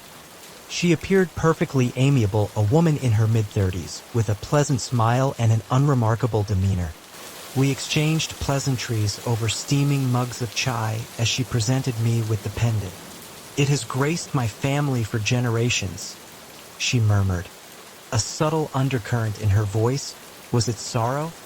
Or perhaps a fleeting sense of liberation? "I sincerely hope you will cherish it as profoundly as we have." I earnestly assured her I would, completed the transaction, and we parted ways. As I strolled homeward, the cool breeze a welcome caress, I couldn't resist fastening the pendant. Its weight, cool against my collarbone, felt strangely natural, as though it had always belonged there. That evening, I wore it to a friend's celebratory dinner. Compliments flowed freely, and I basked in the warmth of the attention. It wasn't until my solitary walk home, the city streets hushed and dimly lit, that I first perceived it, the undeniable, chilling sensation of being observed. I quickened my pace, my gaze darting over my shoulder. Nothing but the silent dance of shadows and the distant gleam of streetlights. Yet, the unsettling feeling clung to me. By the time I reached the sanctuary of my apartment building, I was almost sprinting. That night, I meticulously double-checked every lock, Jasper, a comforting ball of warmth, curled at my feet. I dismissed the unease, attributing it to an overindulgence of celebratory wine and an overly vivid imagination. The following morning dawned, seemingly ordinary. I prepared for my workday, instinctively clasping the pendant around my neck once more. Truly, it complemented every outfit. It was during my lunch break, as I idly scrolled through my phone at my desk, that a text message from an unknown number materialized. "Lovely pendant. It suits you." My sandwich, midway to my mouth, froze. I surveyed my colleagues, but each was absorbed in their own digital world. With trembling fingers, I tapped out a reply. "Who is this?" The response was instantaneous, a well-wisher. "And for now, that is all you need to know." I set my phone down, my appetite abruptly vanished. It had to be a mistake, a misdial. But the cold knot in my stomach told a different story. That evening, concentration eluded me. My fingers perpetually grazed the pendant, and I debated removing it. But that was absurd, wasn't it? It was merely a piece of jewelry. I was succumbing to paranoia. Just as I prepared for bed, I heard it. A soft, persistent scratching at my front door. Jasper's ears twitched, and a low, guttural growl rumbled in his chest. "Hello," I called out, my voice strangely thin in the quiet apartment. No reply, yet the scratching continued. On tiptoe, heart thundering, I approached the door. The peephole offered only a view of the empty hallway. Driven by an inexplicable impulse, I opened the door. There, nestled on the welcome mat, lay a single, velvety crimson rose and a neatly folded note. It was taken from me. I will reclaim what is mine. I slammed the door shut, twisted the locks, and slid to the floor, my back pressed against the cold wood. Jasper nudged his head against my hand. I absently stroked his fur, my mind racing. What entanglement had Etheria unwittingly drawn me into? Sleep that night was a fractured landscape of jarring sounds. By morning, I had wrestled my fears into a semblance of rationality. I needed answers, and only one person held the key. I called Etheria, but her number was disconnected. Frustrated, I decided to revisit the cafe where we had met, clinging to the hope that the staff might recall her or possess some scrap of information. As I approached, I saw her, Etheria, seated at an outdoor table, her posture rigid with an obvious nervousness. A wave of relief washed over me. Finally, clarity. Etheria, I called out, quickening my pace. She looked up, her eyes widening in undisguised fear. Before I could reach her, a man appeared as if from the very air, seizing her arm with a brutal grip. Inside. Now, he growled, his voice carrying clearly to me. They vanished into the cafe. I burst through the door after them, but the space was empty. The couple who just entered? I panted to the bewildered barista. Where did they go? He shrugged, a blank expression on his face. Didn't see anyone come in, Mississippi. Yet I knew what my own eyes had witnessed. Shaken, I left the cafe, my hand instinctively reaching for the pendant. What labyrinth had I stumbled into? Over the ensuing days, the unsettling incidents escalated. A barrage of texts from unknown numbers, anonymous packages containing faded photographs of the pendant adorning various women throughout history, a shadowy figure in a dark trench coat consistently trailing me home from work. I became a quivering wreck. I considered confiding in the authorities, but what narrative would I offer? That I was being pursued because of a vintage necklace acquired online? They would undoubtedly dismiss me as delusional. I attempted to immerse myself in my work, but focus eluded me. My colleagues noticed my frayed demeanor, offering concerned inquiries which I brushed off with vague excuses about restless nights. It was Friday evening when the simmering dread erupted into full-blown terror. I was working late, desperately attempting to catch up on projects. The office was an echoing void, the only sounds the low hum of my computer and the relentless ticking of the wall clock. A faint noise in the hallway made me jump, slow, deliberate footsteps drawing inexorably closer to my office. My heart hammered as I watched the door handle begin to turn, slowly. The door swung open, revealing a man I had never encountered, tall, impeccably dressed, with eyes of glacial coldness that immediately fixed upon the pendant at my throat. At long last, he intoned, his voice smooth as polished stone, yet imbued with an unmistakable menace. I have sought that for a considerable time. I rose, positioning the substantial desk between us. Who are you? What do you desire? He offered a smile, but it failed to reach the depths of his frigid eyes. My designation is Lysander, and I desire what is rightfully mine. He advanced, and I instinctively retreated towards the window. The pendant is not yours. I acquired it through legitimate means. Lysander's laugh was a chilling, grating sound. Oh, my dear. Nothing pertaining to this artifact has ever been fair. That pendant carries a long, blood-soaked lineage. It has bestowed naught but misfortune upon its wearers, and now its rightful return is due. As he spoke, his hand disappeared into his jacket. My blood congealed as he produced a small, menacing firearm. Now, he said calmly, I shall require you to surrender it. Slowly, my mind raced, a frantic flurry of desperate thoughts. The pendant suddenly felt like a leaden weight, choking me. With trembling fingers, I reached for its clasp. At that precise instant, the office door burst open once more. Alara rushed in, breathless. Cassandra, no? Lysander whirled, his weapon now aimed squarely at Alara.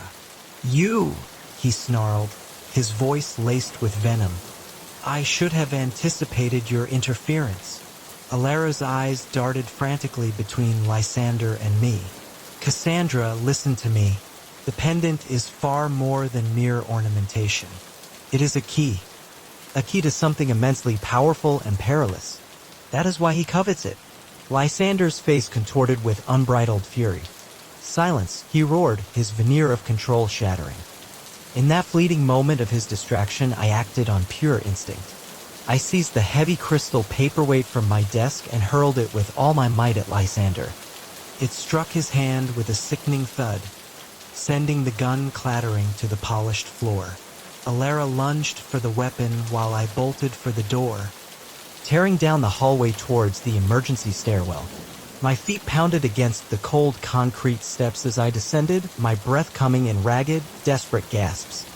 I burst out of the building into the cool, liberating night air, not daring to cast a single glance backward. I ran blindly, propelled only by the desperate need to create distance between myself and the terrifying scene I had left behind. After what felt like an eternity but was likely only minutes, I found myself in a small, deserted park. I collapsed onto a rain-slick bench, my hand instinctively going to the pendant. I yearned to rip it off, to cast it away into the darkness. But an inexplicable force restrained me. Alara's words echoed in my mind. A key to something powerful and dangerous. As my breathing slowly steadied, I heard approaching footsteps. I tensed, ready to resume my flight, but it was Alara who emerged from the encompassing shadows, disheveled but miraculously unharmed. "It's all right," she said, raising her hands in a gesture of reassurance. "He's gone. For now." I sagged with a profound wave of relief. "What is happening, Alara? What is this thing?" My fingers brushed the pendant. She sank down beside me with a heavy, exhausted sigh. "It is a saga, Cassandra, one that spans centuries. That pendant, it is not merely a piece of jewelry. It is a key to an ancient, forgotten vault, concealed somewhere within this very city. A vault that houses artifacts of immense, unfathomable power." I stared at her, struggling to process the impossible information. "And Lysander? He is an operative of an organization that has pursued this key for generations. They will stop at absolutely nothing to obtain it." I shook my head, overwhelmed by the sheer magnitude of the revelation. "Why me? Why did you sell it to me, Etheria?" Alara met my gaze, her eyes clouded with sorrow. "I believed I could conceal it in plain sight. I am truly sorry, Cassandra. I never intended for you to become entangled in this." We sat in a shared silence for a long moment, the crushing weight of her words settling over us. Finally, I rose. "So, what course of action do we take now?" Alara stood too, a newfound, fierce determination hardening her features.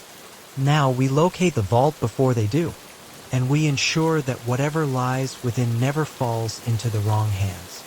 As we walked out of the park, the sapphire pendant against my skin seemed to pulse faintly, as if imbued with a life of its own, humming with potent possibility. I realized that my life had been irrevocably altered. The mundane, predictable existence I had known was irrevocably gone.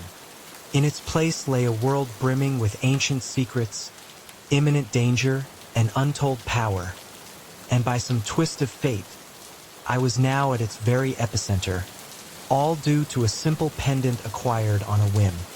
Life, it truly has a strange sense of humor sometimes. A single, seemingly insignificant decision, and suddenly one finds oneself embroiled in a centuries-old conflict, with the fate of powerful artifacts resting precariously upon one's shoulders. But terrifying as it was, a small, defiant spark of exhilaration ignited within me. For the first time in my life, I felt as though I was an integral part of something far grander than myself. And so, with Alara as my unexpected ally and an invisible target etched onto my back, I stepped into the deepening night, ready to confront whatever lay ahead. After all, I had a vault to unearth. Story 7. The moment I witnessed Nurse Anya discreetly slip those shimmering vials into her pocket, I knew my unremarkable graveyard shift had abruptly transformed into a waking nightmare. What I couldn't possibly fathom was that it would become the longest, most harrowing night of my life. A crucible from which I might not emerge by dawn. My name is Leo, and for almost a year now, I've been a night custodian at St. Jude's Medical Center. It's not a glamorous existence, mostly mopping floors and emptying countless bins, but it kept me afloat, a quiet, invisible presence in the vast, sterile corridors. Or so I thought. It was just past 3 a.m., that ethereal hour when the world outside holds its breath and even the hospital's relentless hum seemed to quiet. I was making my customary rounds on the third floor, my mop gliding across the polished linoleum, offering a silent nod to the occasional passing nurse or frazzled resident. The faint scent of antiseptic clung to the air, perpetually mingling with that faint, underlying tang of illness that never truly dissipates in such places. I had just rounded the corner near the ward's supply depot when I spotted her. Nurse Anya, a formidable woman with a reputation as unyielding as tempered steel. She stood by the automated dispensary, seemingly engaged in routine stock-taking. Nothing overtly unusual, save for the incessant, almost frantic glances she cast over her shoulder, her movements oddly jerky and infused with a palpable nervousness. Curiosity, a persistent, unwelcome guest, got the better of me. I lingered, feigning an intense fascination with a particularly stubborn scuff mark on the floor. From the periphery of my vision, I watched Anya fumble with the dispensary's keypad, slip inside, and then re-emerge moments later, her hands suspiciously full. My heart performed an alarming leap as I saw her swiftly pocket several vials of what I was certain weren't mundane pain relievers. I'd consumed enough crime dramas to recognize the tableau, but witnessing it in the stark, unforgiving light of reality, that was an entirely different, chilling experience. I must have made some infinitesimal sound. Or perhaps she simply possessed an uncanny sixth sense. Anya's head snapped up, her eyes, sharp and predatory, locking onto mine. For a suspended moment, we simply stared, the unspoken truth of my discovery hanging between us like a taut, electrified wire. Then, a smile, slow and unsettling, spread across her face, and my blood ran cold. "Leo, isn't it?" she purred, her voice dripping with an artificial sweetness, yet her eyes remained hard, unyielding as obsidian. "Just the man I was hoping to see. Could you lend me a hand with something?" Every primal instinct screamed at me to bolt, to run until my lungs burned. But where would I go? This was my only livelihood, my anchor. And who, in this towering edifice of medical authority, would ever credit the word of a night custodian over that of a respected nurse? So, like an unwitting fool, I nodded, my throat tight, and followed her into an unoccupied patient room. The instant the door clicked shut behind us, Anya's carefully constructed facade crumbled. The saccharine smile vanished, replaced by a feral snarl that made her appear more beast than human. "Listen here, you little rat," she hissed, backing me relentlessly against the cold, unyielding wall. "You didn't see a damned thing, understand? And if you so much as think about uttering a single word, I will ensure you regret it. Profoundly. Do you comprehend?" I nodded frantically, my heart hammering against my ribs with such force I was certain she could hear its frantic rhythm. "Yes, I understand. I saw nothing." She scrutinized me for a long, agonizing moment, then stepped back, her movements fluid as she smoothed her scrubs. "Good. Now get back to your duties. And Leo," her voice dropped to a chilling whisper, "remember, I know where you live." With that icy reminder, she glided from the room, leaving me utterly alone, trembling like a leaf caught in a gale. For the next interminable hour, I moved through the motions of my job on autopilot, my mind a chaotic maelstrom of fear and desperate calculations. What was my course of action? I couldn't simply ignore what I'd witnessed. Innocent lives could be at stake if Anya was siphoning off vital medications. But the terrifying prospect of her retaliation if I spoke. I was so consumed by these thoughts that I almost collided with Dr. Sterling, one of the hospital's most respected senior physicians. Renowned for his kind demeanor, he paused, placing a gentle hand on my shoulder, his brow furrowing with genuine concern. "Are you quite all right, Leo? You appear as though you've encountered a specter." I opened my mouth, poised to unleash the torrent of everything I'd seen, but Anya's chilling threat echoed in the confines of my mind. Instead, I mumbled something about a sudden bout of unwellness and hurried past him. As I rounded the next corner, I caught a fleeting glimpse of Anya, stationed at the nurse's desk. Her eyes narrowed with unmistakable suspicion as she watched my retreating figure. I quickened my pace, acutely aware of her gaze boring into my back. The remainder of the night devolved into a horrifying game of cat and mouse. Every time I believed myself to be alone, Anya would materialize, her presence an unnerving reminder. Conveyed through a pointed stare or a seemingly casual brush past me in the dimly lit hallways. By the time 5 a.m. finally rolled around, my nerves were frayed. Stretched to their absolute breaking point, I was in the staff break room, emptying the overflowing trash bins when I heard it. Anya's voice, a low, urgent murmur, emanating from just outside the door. "I am telling you, we have a critical situation," she was saying. "The custodian saw me. We must handle him." My blood congealed to ice. Handle him? What sinister implications did that phrase carry? A deeper, masculine voice responded, too hushed for me to discern the words. Then Anya's voice, sharp and decisive, "No, we cannot afford to wait. It must be tonight, before he has the opportunity to speak." I frantically scanned the small room, desperately searching for an escape. But the only exit was the very door they stood before. I was ensnared. The voices receded and I slumped against the wall, my mind reeling. This had escalated beyond stolen medication. They were discussing silencing me permanently. I had to escape. Had to warn someone about what was unfolding. But who? The police? Hospital security? Would anyone truly believe a mere custodian? Taking a ragged, fortifying breath, I steeled myself and cautiously peered into the hallway. It was clear. Now or never. I moved towards the elevators as nonchalantly as my trembling limbs would allow, fighting the overwhelming urge to break into a desperate sprint. Just as the doors began their slow, deliberate closure, a hand shot out, halting their progress. My heart plummeted as Anya stepped into the confined space, followed by a hulking orderly I'd seen roaming the halls but had never exchanged a single word with. "Going down, Leo?"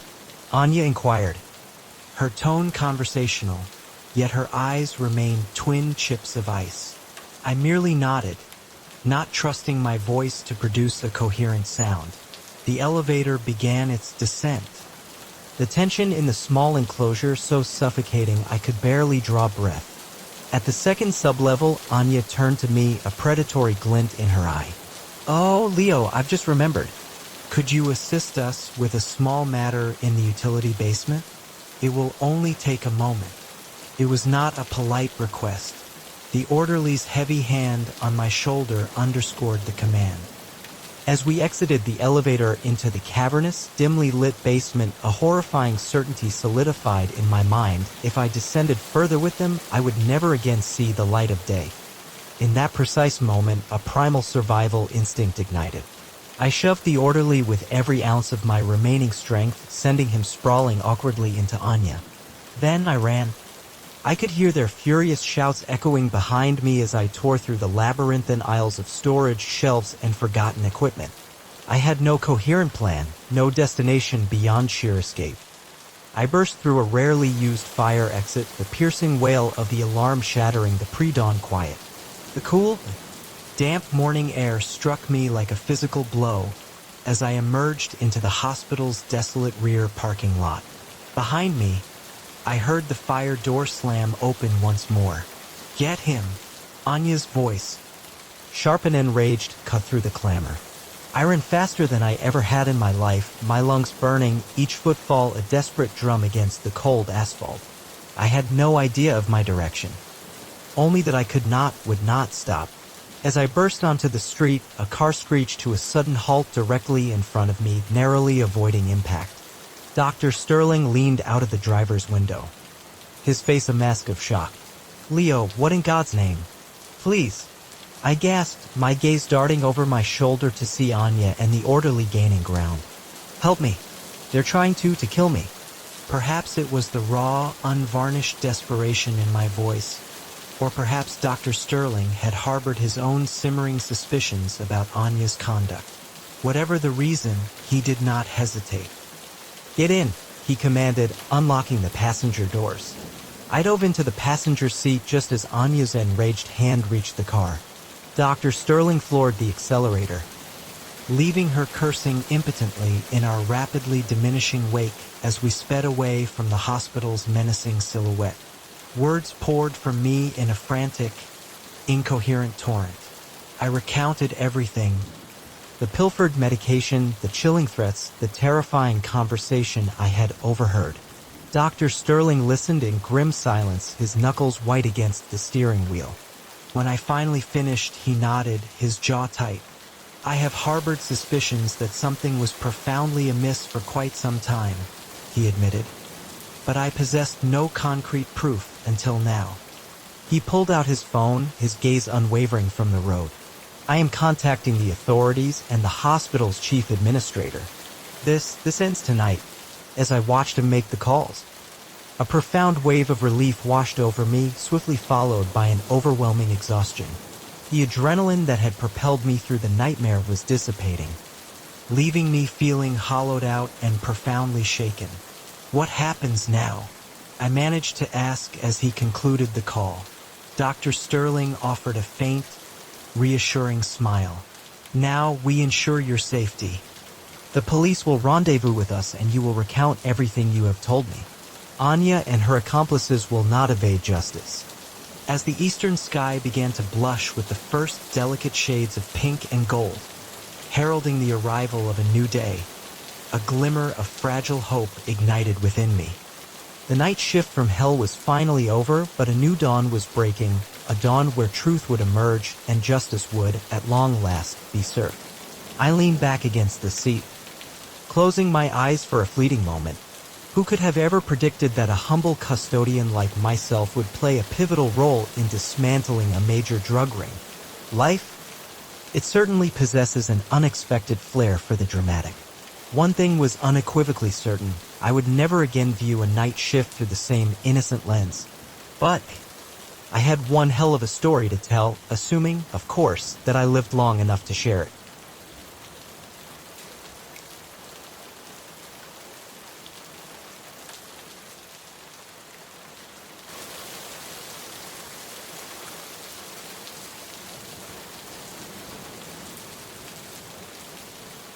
Story 8. The moment the crackle of our campfire was swallowed by the unmistakable sound of a shotgun being cocked, I knew our tranquil camping trip had abruptly transformed into a fight for survival. My name is Ethan, and what began as a serene weekend escape with my closest friends devolved into the most terrifying ordeal of our lives. Looking back, I still marvel at our improbable survival. It was envisioned as the perfect retreat. Myself, my steadfast friend Chloe, her partner Liam, and our mutual friend Noah. We had meticulously planned this camping expedition for months, eager to reconnect with nature and each other. We discovered an utterly secluded spot deep within the sprawling national forest, far from the well-trodden tourist paths, the kind of pristine wilderness where one could truly disconnect from the digital clamor and immerse oneself in the raw embrace of the wild. We arrived late Friday afternoon, the sun already beginning its slow descent behind the ancient, towering pines. The clearing was even more breathtaking than we'd imagined. Nestled amidst the majestic trees, with a babbling, crystal-clear creek nearby, we swiftly pitched our tents, gathered ample firewood, and settled in for what we believed would be a profoundly relaxing evening.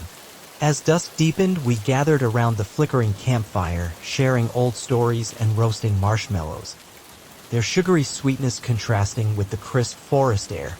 The stars, unobscured by city lights, emerged in a dazzling, uncountable tapestry above us. It was precisely the escape we had yearned for. "Hey, did you guys hear that?" Chloe whispered suddenly, her head tilted, straining to catch a faint sound. We all fell silent, listening intently. At first, I discerned nothing beyond the familiar nocturne of the forest, the comforting crackle of our fire, the ceaseless chirping of crickets, the distant, mournful hoot of an owl. Then I heard it. A faint rustling, too deliberate, too rhythmic to be the wind. The distinct sound of footsteps, attempting stealth, but not quite succeeding. Probably just an animal, Liam offered, though his voice lacked conviction. Noah stood, peering into the inky blackness beyond the flickering circle of our campfire's glow. "Hello?" he called out, his voice tentative. "Is anyone there?" Silence. Then more rustling, closer this time. "Guys," Chloe whispered, her voice tight with rising fear. "I think we should—" She never finished the sentence. A figure burst into the clearing, then another and another. Before we could even react, we were surrounded by at least half a dozen men, all heavily armed. Rifles, shotguns, even a formidable crossbow glinted ominously in the fading light. They looked as though they'd looted a military surplus store. Well, drawled one of the men, clearly the leader. He was tall and lean, with a scraggly beard and eyes as cold and sharp as shards of ice. "What do we have here? Looks like we've got ourselves some trespassers, boys." I stood slowly, my hands raised in what I hoped was a non-threatening gesture. "Look, we don't want any trouble. If this is private property, we'll leave right away." The leader laughed, a harsh, grating sound that sent an icy shiver down my spine. "Oh, it ain't about trespassing, city boy. It's about being in the wrong place at the wrong time." He nodded to two of his men, who moved forward with practiced efficiency, beginning to rifle through our belongings. I watched helplessly as they emptied our backpacks, pocketing anything of value. "Please," Chloe whimpered, her voice trembling. "Just take what you want and let us go." The leader's eyes narrowed as he looked at her, and I saw something in his gaze that made my blood run cold. "Oh, we'll take what we want." "All right, but letting you go, now that's going to be a problem." Liam stepped in front of Chloe, a protective instinct blazing in his eyes. "What do you mean?" Instead of answering, the leader raised his shotgun and fired into the air. The deafening blast echoed through the ancient forest, and we all flinched violently. "It means," he said, lowering the gun to point directly at us, "that you folks know too much. Can't have you running back to civilization, telling tales about us." A horrifying realization dawned on me. These weren't just random thugs looking to rob some unsuspecting campers. This was something far larger, more organized. We had stumbled into something we were never meant to see. "On your knees," the leader barked, his voice cutting through the ringing in our ears. "Hands behind your heads." We complied, exchanging terrified glances. My mind raced, frantically searching for an escape from this unfolding nightmare, but with guns trained on us from every direction, any movement felt suicidal. One of the men approached the leader, speaking in a low, conspiratorial voice. I strained to catch their words: "Military-grade stuff, worth millions, pick up tomorrow night." The leader nodded, then turned back to us with a sinister grin. "Looks like you kids get to live a little longer. We've got some business to take care of, and we need some, let's call it insurance." He pointed at Noah. "You, up. You're coming with us. The rest of you are staying right here, with my friends." And then he left the threat unspoken, but the meaning was chillingly clear. Noah looked at us, his eyes wide with stark terror as two of the men seized him and began dragging him away. I yearned to intervene to stop them, but the cold steel of a gun barrel pressed against the back of my head kept me rooted to the spot. As Noah vanished into the deepening darkness with half of our captors, the remaining men herded us into one of our tents. They swiftly secured our hands behind our backs with zip ties and bound our ankles together, then posted vigilant guards outside. Hours crawled by, each minute stretching into an eternity. We whispered amongst ourselves, desperately trying to comprehend the surreal horror unfolding around us and to formulate some semblance of a plan. But with Noah gone and us trussed up like Thanksgiving turkeys, our options seemed tragically limited. "We have to do something," Chloe muttered, frustration evident in her voice. "We can't just sit here and wait for them to kill us." "But what can we do?" Liam asked, his voice trembling. "They have guns. They took Noah. We don't even know where we are." I closed my eyes, striving to focus my racing thoughts. There had to be a way out. That's when I remembered my small, trusty utility knife. I always kept it tucked away in my hiking boot. A habit born from countless outdoor excursions where a tool was always needed but never readily at hand. If only I could reach it. "Guys," I whispered, my voice barely audible, "I have an idea. But you need to create a distraction." I quickly outlined my desperate plan, acutely aware that at any moment one of our captors could check on us. Chloe and Liam nodded, a flicker of determined resolve replacing the fear in their eyes. Chloe began to scream, thrashing violently against her bonds, her voice a piercing shriek. "Help! Please! I can't breathe!" We heard muffled cursing from outside, then the tent flap ripped open and one of the men stuck his head inside. "Shut up in there! Please!" Liam pleaded, playing along with chilling conviction. "I think she's having a panic attack. She needs air." The man hesitated, clearly unsure of how to proceed. While his attention was momentarily diverted by Liam and Chloe's convincing act, I contorted my body, ignoring the searing pain as I managed to work the utility knife from my boot and into my bound hands. Just as the man was about to call for backup, I severed my restraints with a single, fluid motion. I launched myself at him, catching him entirely off guard. We went down in a tangle of limbs, and I heard a sickening crunch as his head connected with a sharp rock. He went limp, and for a terrifying moment, I feared I had killed him. But a faint groan confirmed he was merely unconscious. I swiftly freed Chloe and Liam, and we armed ourselves with the only weapons we could find: jagged rocks and sturdy sticks. Pathetic against firearms, but infinitely better than nothing. We crept out of the tent, my heart pounding so loudly I was certain it would betray our presence. The other guard was a few yards away, his back to us as he relieved himself against a tree. It was now or never. Liam moved first, bringing a heavy branch down on the man's head. He crumpled without a sound. "We need to find Noah," Chloe whispered urgently, her eyes wide. I nodded, but I knew our immediate priority had to be getting help. "We need to get to the road, find a phone. We can't take these guys on our own." Torn between the desperate need to save our friend and the stark reality of our perilous situation, we made the hardest decision of our lives. We ran.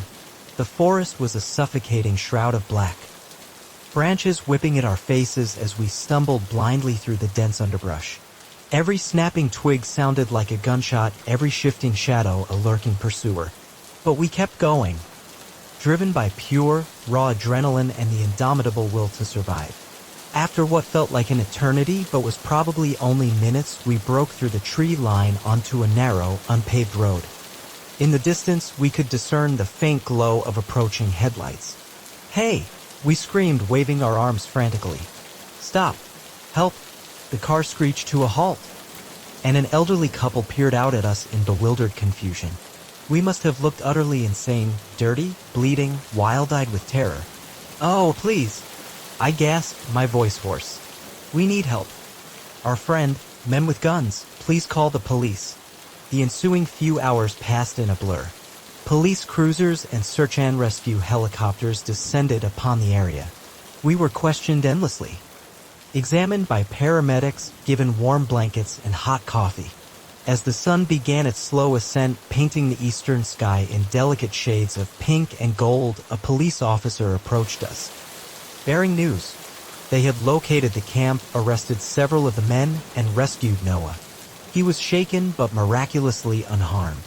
A wave of relief, so profound it made my knees weak, washed over me. We had made it. We had survived. In the days that followed, the full, harrowing story came to light. The men were part of a sophisticated weapons smuggling ring, utilizing the remote forest as a clandestine transfer point. Our idyllic campsite had been, by sheer misfortune, directly in the heart of their operation. We were hailed as heroes for our role in dismantling the smuggling ring, but honestly, I didn't feel like a hero. I felt incredibly lucky. Lucky to be alive, lucky to have my friends safe, lucky that our weekend getaway hadn't become our final adventure. As I sit here now recounting this unbelievable story, I can't help but reflect on how swiftly life can pivot. One moment, you're roasting marshmallows with your friends. The next, you're running for your life through a darkened forest. But I also gleaned an invaluable lesson about myself. About the deep well of strength we all possess when pushed to the absolute brink. I learned that sometimes survival isn't about being the strongest or the smartest. Sometimes, it's about being willing to seize a desperate chance when all hope seems lost. And yes, perhaps I'll think twice about camping in overly secluded areas from now on. But I refuse to let fear shackle me from truly living. After all, we now possess one hell of a campfire story. Story 9. I never imagined that a faulty espresso machine could be my salvation.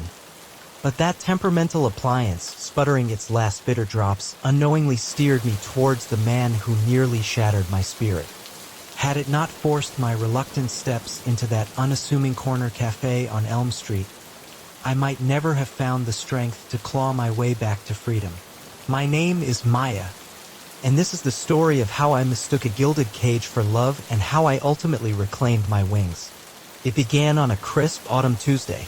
My beloved ancient coffee maker had finally succumbed, exhaling a final, ominous electrical sizzle before dying with a whimper.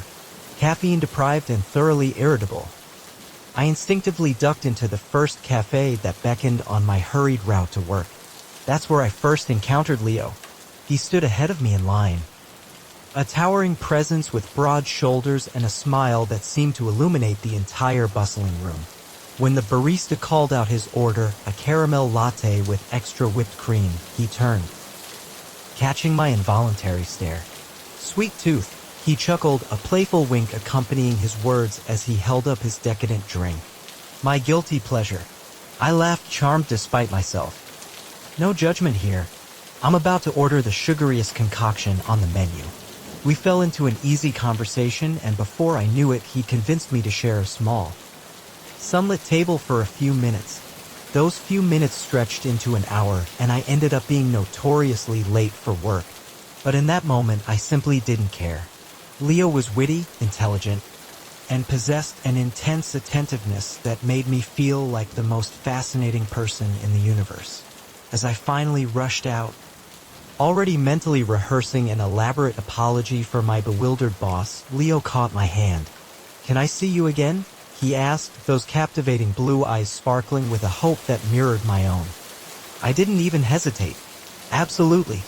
Looking back, I often wonder if the fabric of my reality would have remained whole had I simply said no. Had I just grabbed my coffee and continued to work like any other ordinary day. But the past is an unyielding tapestry. I can only learn from its intricate, painful patterns. Our first date was a dream spun from whispered desires. Leo whisked me away to a tiny, intimate Italian trattoria tucked down a cobblestone alley I'd never noticed before. He ordered a vintage Chianti, effortlessly pulled out my chair, and listened with rapt, unwavering attention to every word I uttered. By the time the rich, creamy tiramisu arrived, I was already half in love. The following weeks unfurled in a dizzying, intoxicating whirlwind. Leo was relentlessly attentive, his calls and texts a constant, comforting presence. He materialized at my office with surprise bouquets of fragrant lilies, planned enchanting picnics by the lake, and always seemed to possess an uncanny intuition for precisely what to say to coax a smile to my lips. My friends were ecstatic for me. "He sounds absolutely amazing," my best friend, Sarah, gushed over Sunday brunch. You genuinely deserve this, Maya. After everything with Marcus, her voice trailed off, but the unspoken words hung in the air. My previous relationship with Marcus had been a harrowing descent into a controlling, jealous, and ultimately abusive nightmare. It had taken me agonizing months to sever those toxic ties. Leo, in his vibrant, attentive presence, felt like a breath of pure, exhilarating air after having been suffocating underwater for so long. Or so I tragically believed. The first faint crimson flag was so subtle, so easily dismissed, that I almost missed it entirely. We were at a bustling downtown lounge with some of Leo's acquaintances, and I was engrossed in a lively discussion with one of the guys about a captivating historical novel we both devoured. Leo approached, his arm sliding possessively around my waist. His grip, though outwardly affectionate, was a fraction too tight, his smile a shade too forced. "Having fun, darling?" he inquired, his voice smooth, but his eyes held a chilling, unspoken possessiveness. Later that night, as soon as we were alone in the quiet confines of his apartment, he erupted. "What in the hell was that?" he demanded, his voice a low, dangerous rumble. "Flirting with Thomas right in front of me?" I was stunned, utterly bewildered. "Flirting, Leo? We were simply discussing a book." But he wouldn't hear it. He ranted for what felt like an eternity, accusing me of disrespecting him, of deliberately attempting to provoke his jealousy. By the end, I was dissolved in tears, offering fervent apologies for an offense I hadn't even committed. The next morning, he was a picture of remorse, all tender apologies. "I am so profoundly sorry, my love," he whispered, bringing me breakfast in bed, his eyes brimming with what seemed like genuine regret. "I don't know what came over me. I simply care about you so deeply.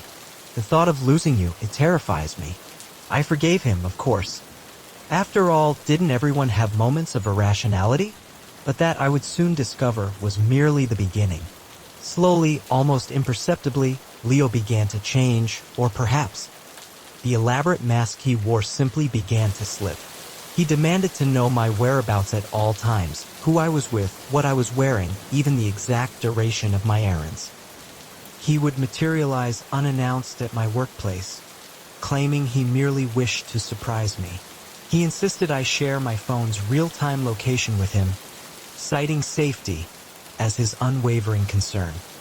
My world began to constrict, shrinking to the narrow confines of his desire.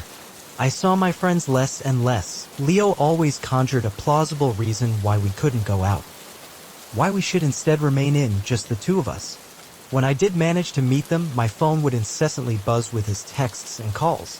"I just miss you," he'd plead when I finally confronted him about his overwhelming presence. "Is it truly so wrong to desire to speak with my girlfriend?" I began to doubt my own perceptions. Perhaps I was overly sensitive. Perhaps this suffocating possessiveness was simply what love truly looked like. Then came the night that irrevocably shattered everything. We were at his opulent penthouse, sharing a meticulously prepared dinner. I casually mentioned that a coworker had invited me to a jazz concert that upcoming weekend. Leo's face darkened, the sudden shift in his demeanor chilling. "Who is this coworker?" he demanded, his voice low and dangerous. "Just a friend," I replied, my stomach already knotting with a familiar, anxious dread. "His name is Alex. He had an extra ticket and I didn't get to finish." Leo's fist slammed onto the pristine glass table with such force that crystal glasses toppled, spilling a vibrant crimson wine across the white linen tablecloth like spilled blood. "Alex?" Leo roared, his voice laced with an explosive rage. "You're going out with another man? It's not like that." I protested, my voice small and trembling. "It's just a concert. There'll be a whole group of us." But Leo was beyond the reach of reason.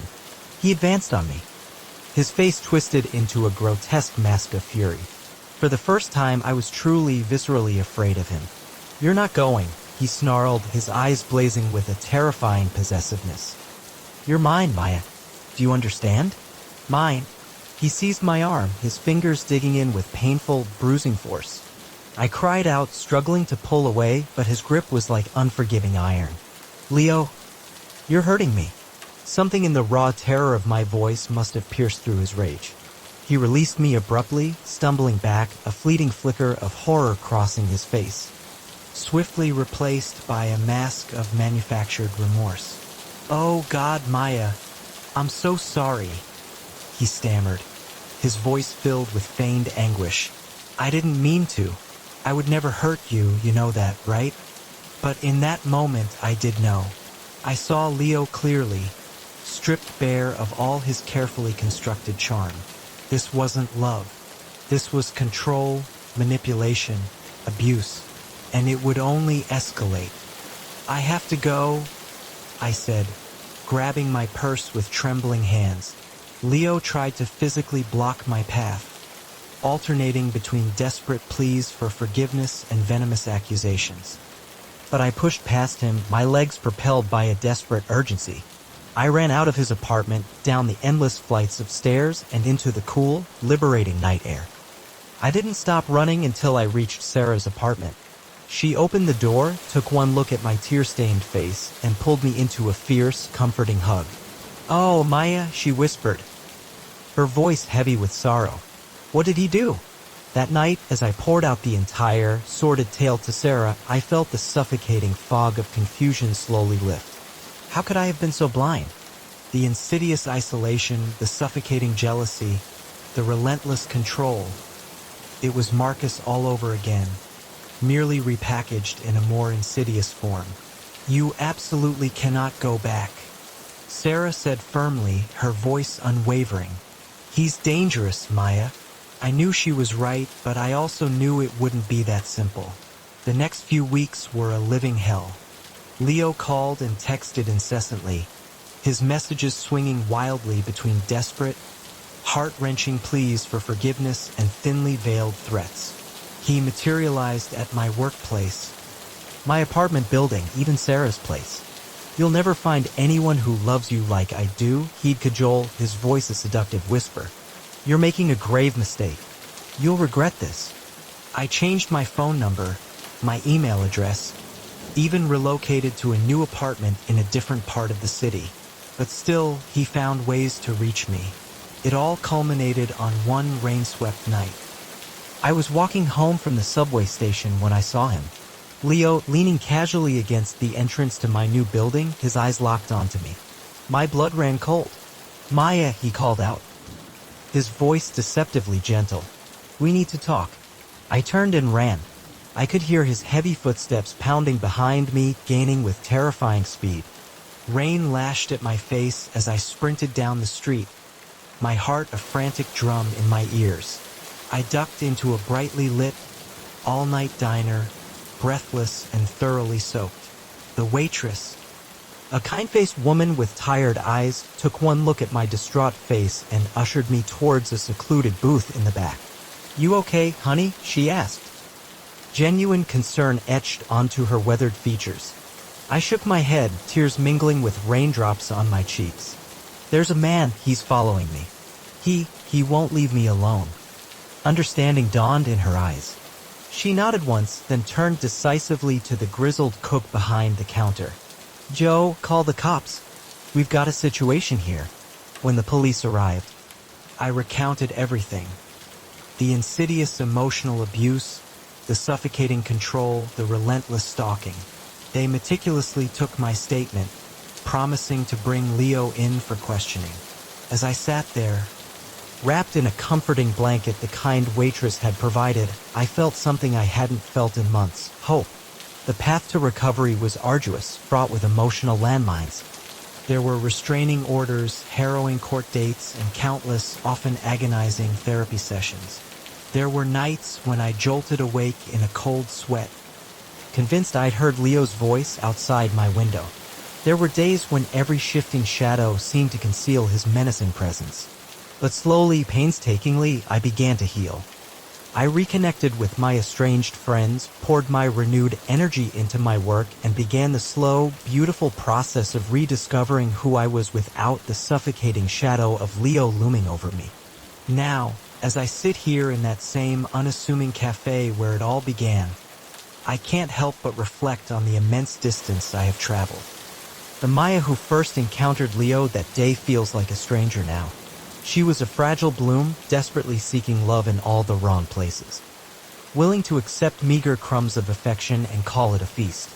But the Maya writing this, she understands her inherent worth. She knows that true love doesn't diminish you. It nourishes your growth. Real love is a supportive partnership, not a suffocating possession. I am not ready to date again. Not yet, but when that day arrives, I will step forward with my eyes wide open, armed with hard-won wisdom. Because while my experience with Leo was profoundly traumatic, it imparted invaluable lessons about recognizing red flags, about the absolute imperative of trusting my instincts, and most importantly, about the unyielding strength I possess within me. So, if you are reading this, and you see a glimmer of yourself in my story, know this: you are stronger than you perceive. You deserve boundless love and respect, and there is always a path out of the darkness. As for me, I am ordering my coffee with an extra pump of vanilla syrup just because I can. And I am looking forward to whatever the future holds, because for the first time in a very long time, that future is entirely, gloriously my own. Story 10. The flickering, exhausted glow of the open 24/7 sign above the dusty glass doors was my only company as I flipped the switch, extinguishing its lonely vigil. I had no inkling that in just a few hours, this desolate roadside outpost, my dominion for the night, would become the battleground for my very survival. My name's Ethan, and this is the story of the night shift that very nearly claimed my life. I'd been clocking in at the old Coyote Creek Gas and Go for about 6 months, hardly glamorous work. But the graveyard shift paid better, and it carved out precious hours for me to chip away at my college courses during the quiet lulls. Plus, in a town as sleepy as ours, night shifts were typically uneventful. Usually, it was a Tuesday night, or more accurately Wednesday morning, around 2 a.m. I'd just finished restocking the final cooler, the cool drinks clinking into their designated slots, and was settling in behind the worn counter, my biology textbook splayed open. The distant rumble of an engine outside barely registered at first. I glanced up at the security mirror, expecting to see the familiar bleary-eyed traveler, desperate for a caffeine fix. Instead, a beat-up, dark-colored van, its paint scuffed and peeling, pulled up to the pump furthest from the store's entrance, almost hugging the shadows. 3 figures emerged from its depths, and something in the way they moved, a predatory stillness, immediately triggered a cold alarm in my gut. They were too alert for this hour, their movements too purposeful. I watched as 2 of them began to fill the van, while the third, a hulking silhouette, started towards the store. As he drew closer, I could discern his formidable size, easily 6'4", built like a fortress wall. The chime above the door, a relic from a bygone era, announced his entry. Up close, he was even more intimidating. A jagged, fresh-looking scar slashed from his left eye down to his chin, and his eyes, sharp and restless, darted around the store, assessing every corner. Evening, I managed, trying to keep my voice steady, betraying none of the sudden tremor that ran through me. "Can I help you find anything?" He turned those cold, unblinking eyes on me, and a profound chill ran down my spine. "Just browse," he grunted, his voice a low growl, then lumbered down one of the aisles. I kept a vigilant eye on him as he meandered, picking up random items, examining them, and then replacing them. Something was profoundly wrong. My hand instinctively inched towards the silent panic button hidden beneath the counter, but I hesitated. What if I was overreacting? I didn't want to trigger a false alarm and bring down the wrath of the local sheriff for nothing. The chime sounded again, and the other 2 men entered. They were smaller than their companion, but no less menacing. One bore an intricate tattoo of a coiled serpent slithering up his neck, its head resting just behind his ear. The other possessed a twitchy, nervous energy, his eyes constantly scanning, never resting. "Find everything okay?" I asked, my mouth suddenly dry as dust. The man with the serpent tattoo smiled.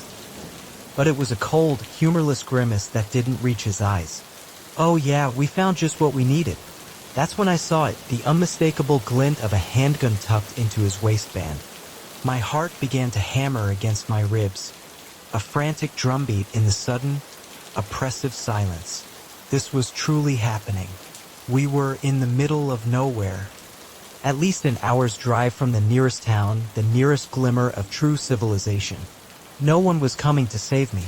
"Listen, fellas," I said, slowly raising my hands in a gesture of surrender. "The register doesn't have much cash. Maybe a couple $100. It's not worth—" "Shut up," the scarred giant growled, pulling out his own formidable weapon. "We're not here for the chump change in your register, kid. This is just a pit stop." The nervous man swiftly locked the front door, the solid click echoing ominously, and then pulled down the blinds, plunging the store into a deeper, more claustrophobic gloom. "How long?" he asked Scarface. "Hour, maybe two," Scarface replied, his gaze flicking towards the back of the store. "Enough time for our friend to patch himself up and for us to figure out our next move." That's when I noticed it. A dark, spreading stain on the serpent-tattooed man's shirt, blood. These guys were on the run and they were wounded. This was bad. This was very, very bad.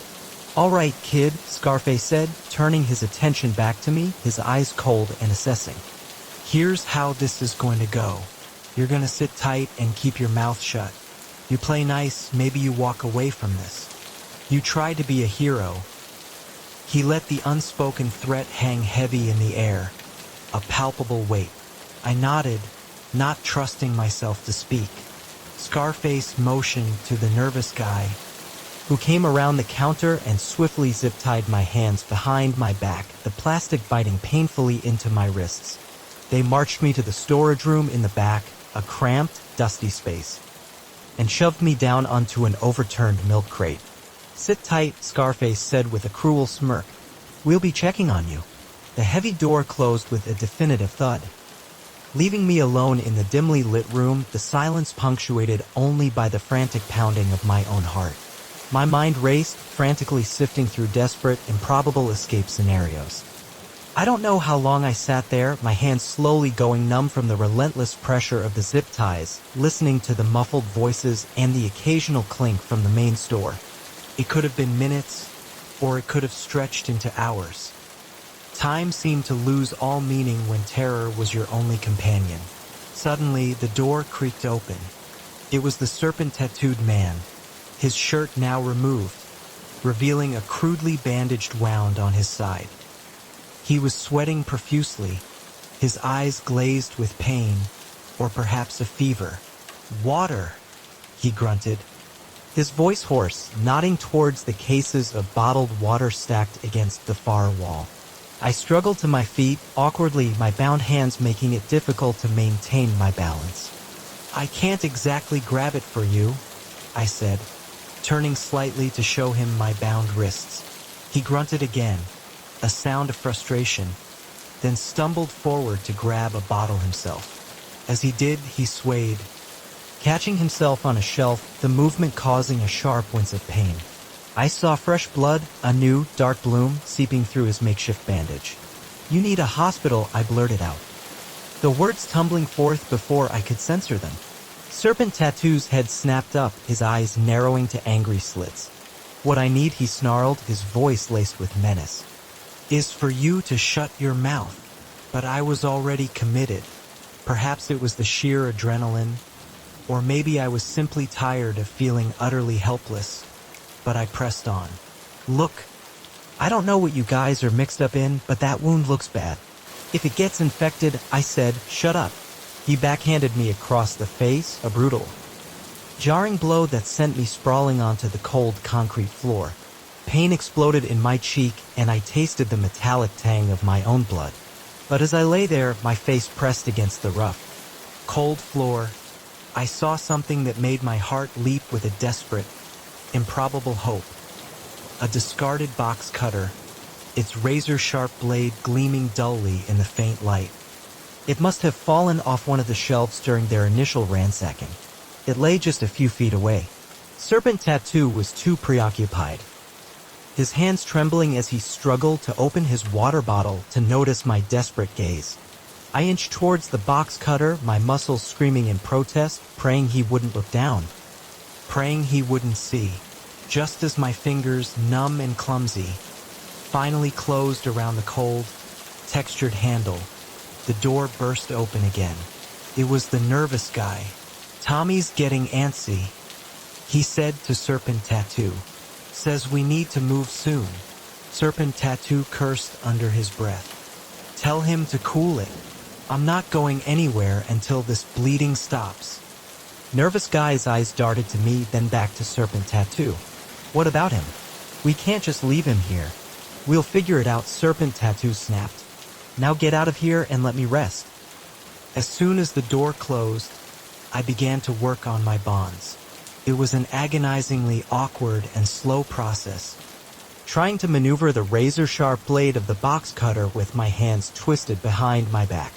I could feel the sharp edge nicking my skin, a searing discomfort, but I didn't care. Freedom. The intoxicating promise of it was worth a few superficial cuts. Just as I felt the zip tie finally give way, snapping with a faint pop, the door opened again. This time it was Scarface, and his face was a thundercloud of dangerous fury. "Time's up," he growled, his voice low and menacing. "We're moving out now." Serpent Tattoo struggled to his feet, his face pale and drawn, clearly weakened. "I told you I need more time." Scarface wasn't having it. "Cops found the car we ditched. They'll be expanding their search. We need to go." That's when his gaze fell upon me, still on the ground, but with my hands now miraculously free. His eyes widened in a flicker of surprise, then narrowed into slits of murderous rage. I didn't give him time to react. I launched myself at him, driving my shoulder into his midsection with all the force I could muster. We went down in a tangled heap, his gun skittering across the concrete floor, clattering against the shelves. What followed was a desperate, frenzied struggle, a blur of fists and desperate grunts. I was younger, fueled by sheer terror and the desperate surge of adrenaline. But Scarface was bigger, heavier, and undeniably meaner. He landed a solid, jarring punch to my ribs that left me gasping for air. A sharp, searing pain blossoming in my side. But I had the element of surprise on my side, and the raw, unyielding desperation to survive. As we grappled on the ground, my hand blindly closed around a heavy, forgotten flashlight that had fallen from one of the shelves. I swung it with every ounce of my remaining might, connecting with a dull, sickening thud against Scarface's temple. He went limp beneath me, his eyes rolling back. For a terrifying moment, I thought I had killed him. But then, I saw his chest rise and fall, a shallow but steady rhythm. He was merely unconscious. I scrambled to my feet, snatching up Scarface's fallen gun, its cold weight surprisingly reassuring in my trembling hand. Serpent Tattoo was leaning heavily against the wall, his face a ghostly white, looking as though he might collapse at any moment. He didn't even make a sound, didn't even try to stop me as I stumbled past him. I burst out of the storage room, the gun raised, only to find Nervous Guy already had his hands raised, splayed in a gesture of surrender.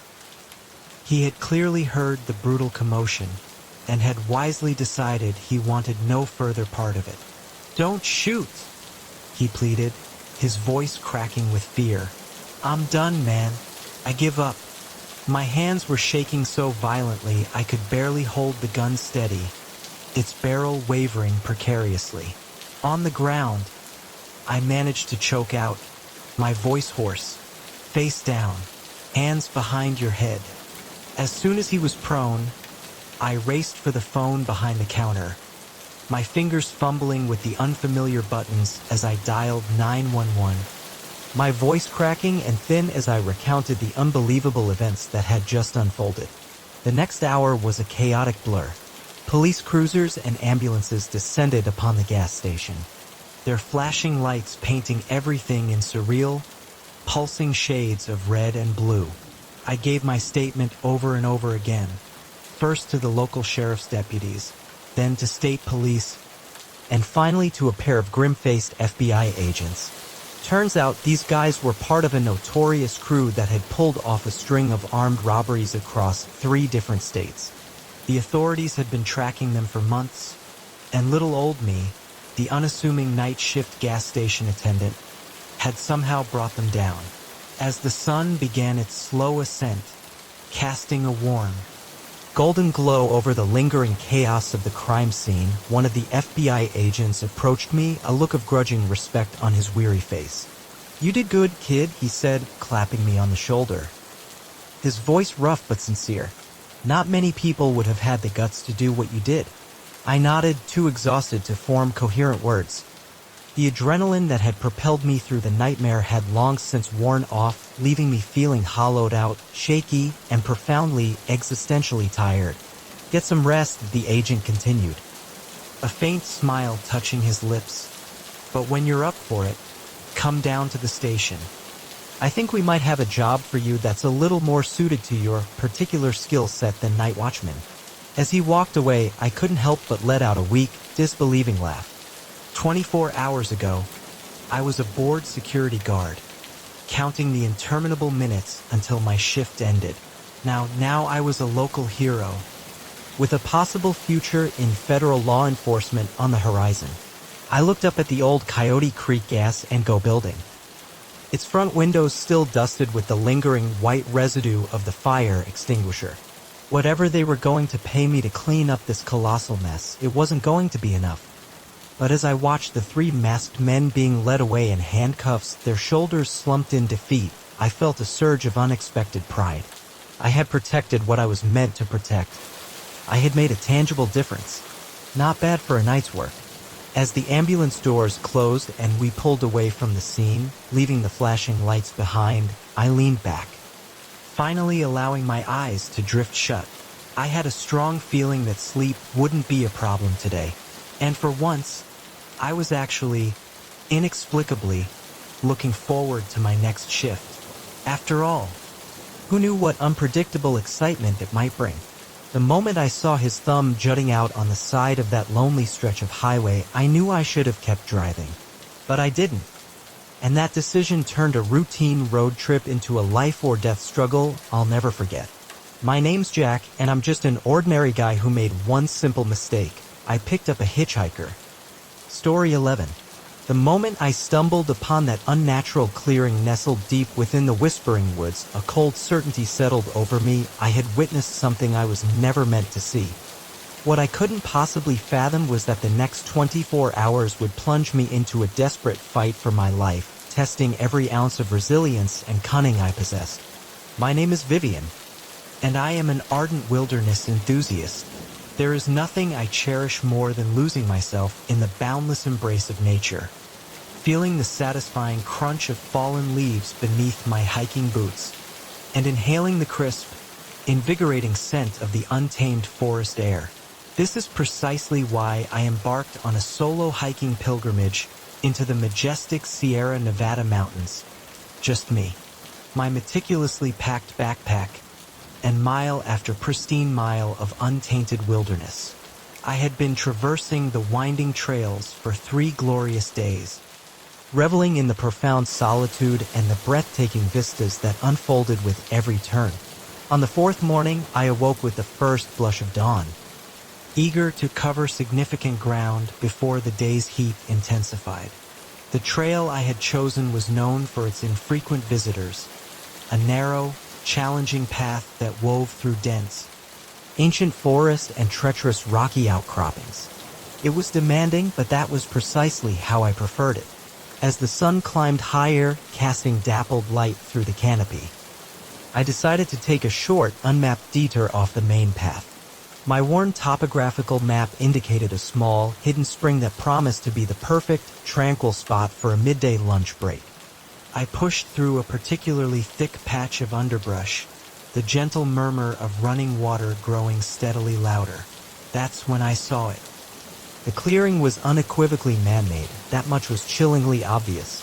Crude tarpaulins stretched taut between towering pines formed makeshift shelters, their dark surfaces blending unnervingly with the shadows.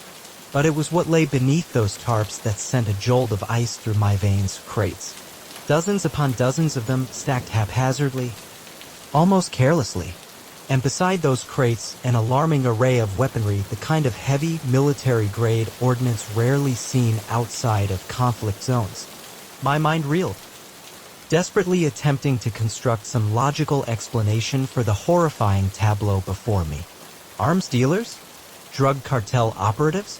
Whatever it was, I knew with a chilling certainty that I had stumbled onto something profoundly dangerous, something illicit and deadly.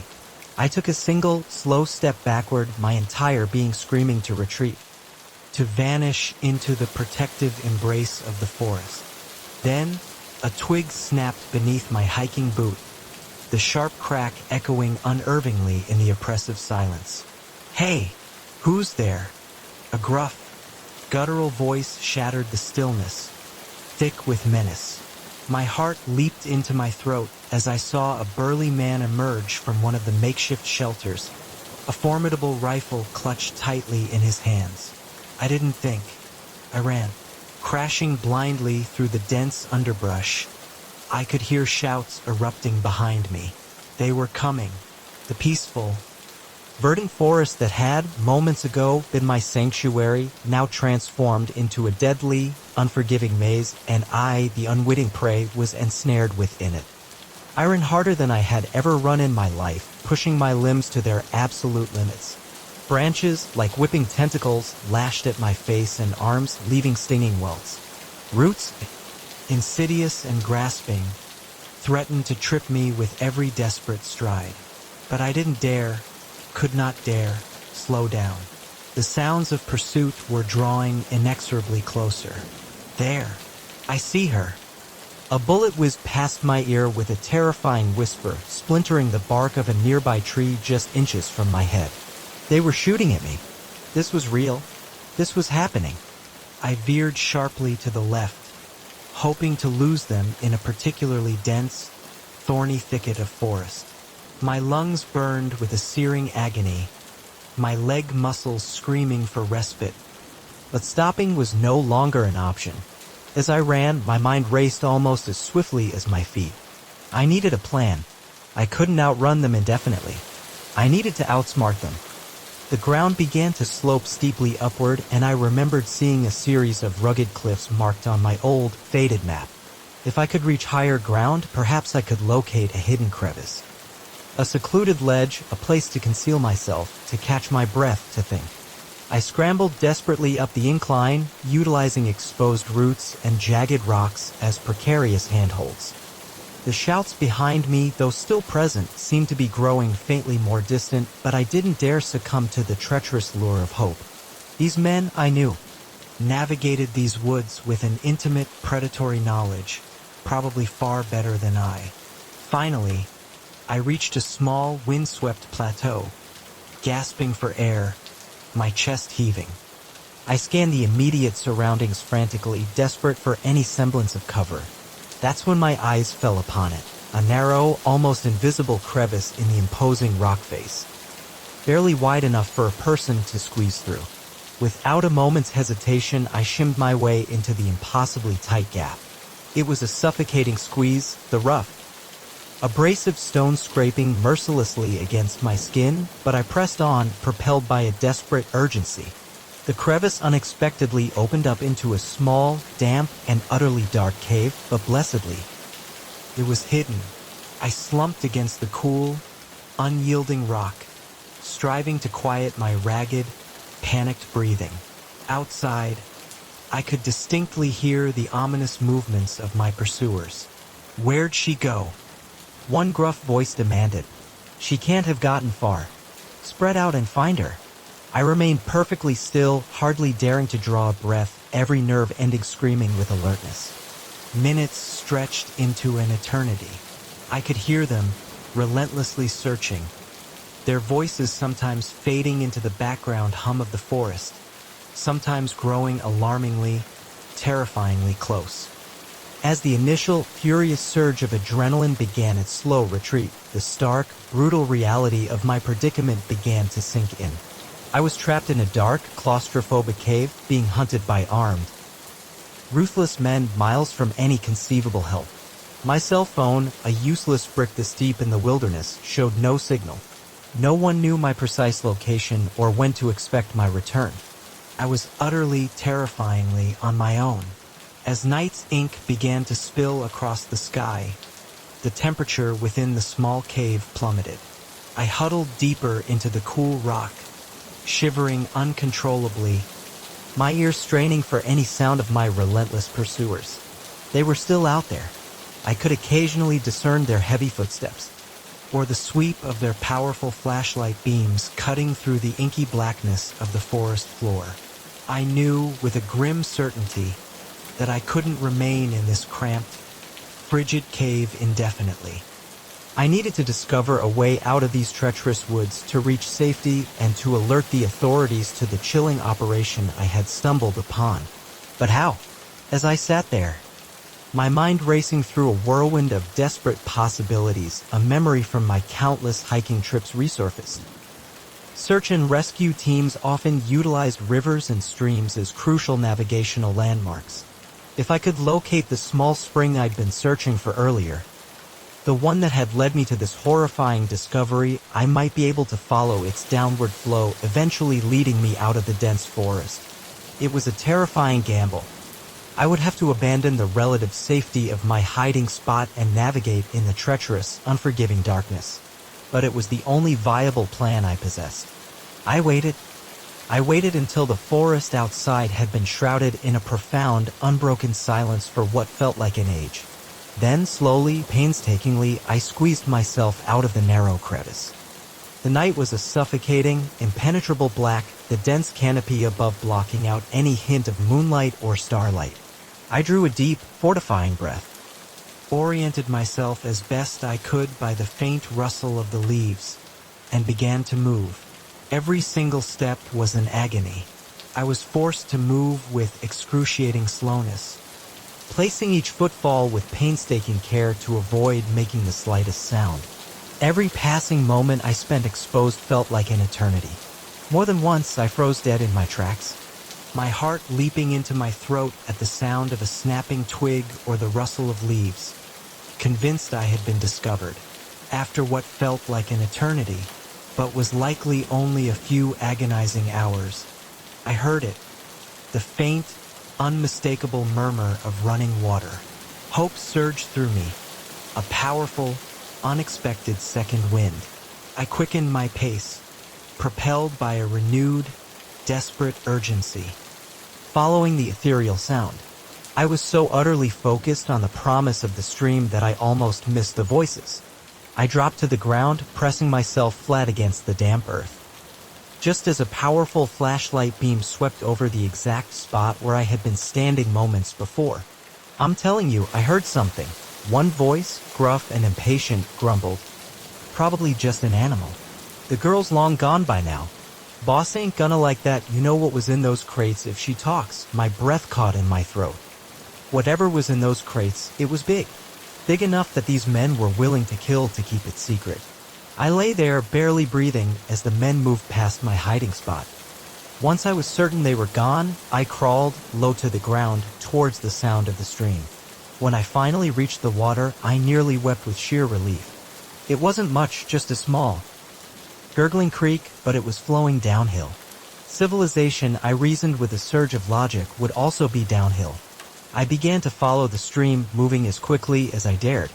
The constant, rhythmic sound of the water masked any noise my movements might make, and I made better progress than I had in the suffocating silence of the deep forest. As the eastern sky began to lighten with the first subtle hints of dawn, I heard a sound that made my heart soar with an almost unbearable lightness. Cars. A road. I was close. So incredibly close to civilization. I quickened my pace, hope, a potent elixir, granting me a surge of strength I hadn't known I possessed.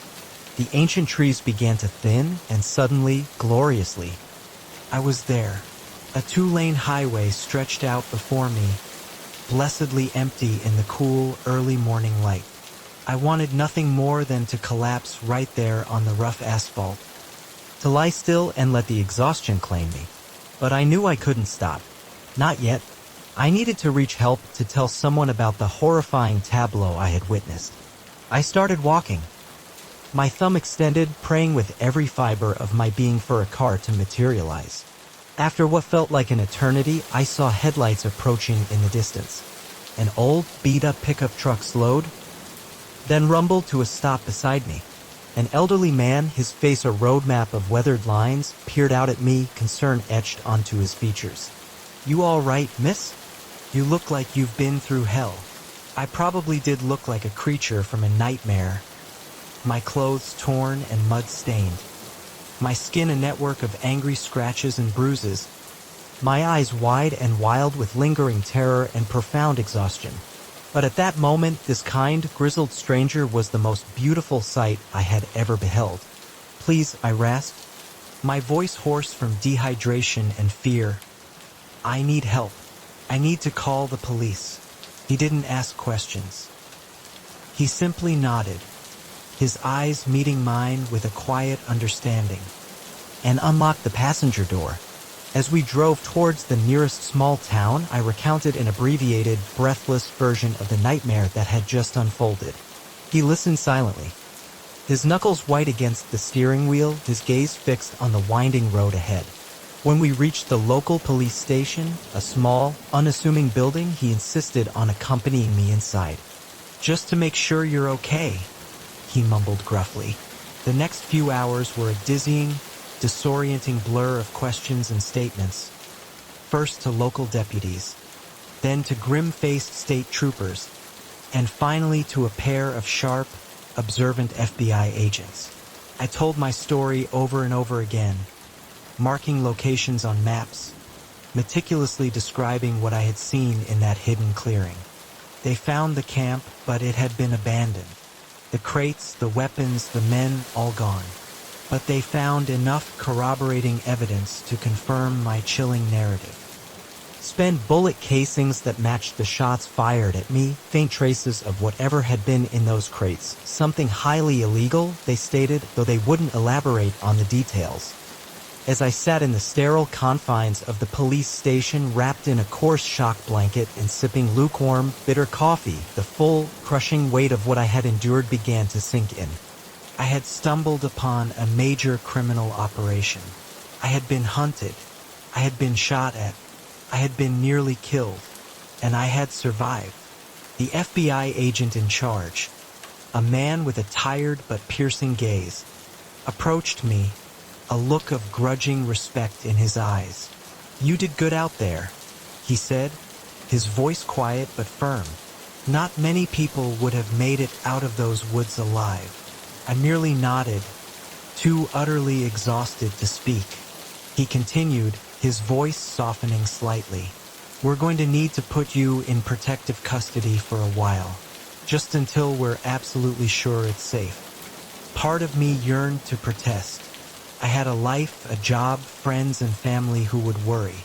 But a larger, more rational part of me knew he was unequivocally correct. The men in the woods were still out there, and they knew what I looked like. As I was led out of the station to a waiting SUV with heavily tinted windows, I cast one last, lingering look at the majestic mountains in the distance. They had always been a place of profound peace for me, a sanctuary from the relentless stresses of everyday life. Now they loomed ominously, their dark, shadowed peaks concealing dangers I had never, in my wildest nightmares, imagined. I didn't know what the future held. I didn't know if I would ever feel truly safe in the wilderness again. But I did know one undeniable truth. I was alive. Against all impossible odds, I had survived. And whatever challenges awaited me next, I would face them with the same fierce determination that had propelled me out of those terrifying woods. As the SUV pulled away, carrying me towards an uncertain, shadowed future, I made a silent, unshakable promise to myself. I would not let fear triumph. Someday, somehow, I would find my way back to those trails. because those mountains had tried to break me, but they had also revealed to me the astonishing depths of my own strength. And that, I realized, was a lesson worth nearly dying for. Story 12. The flickering, defiant neon of the Starlight Motel sign should have been a stark warning, a crimson beacon against the encroaching night.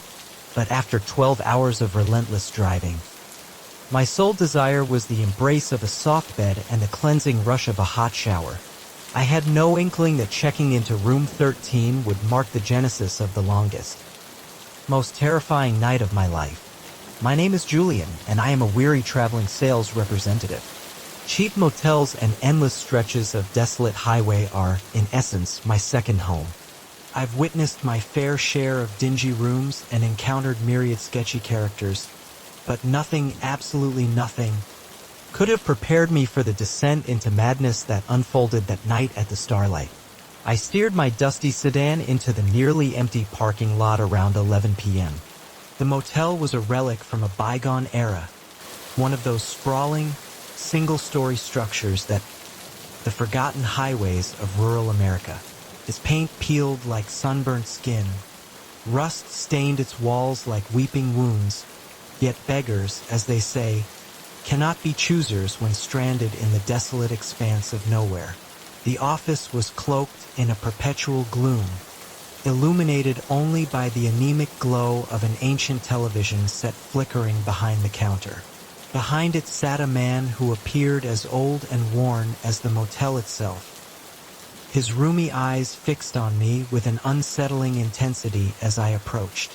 "Need a room," I managed, stifling a yawn that threatened to split my jaw. He grunted, a low, guttural sound, and without breaking eye contact, reached for a key. 25. Cash.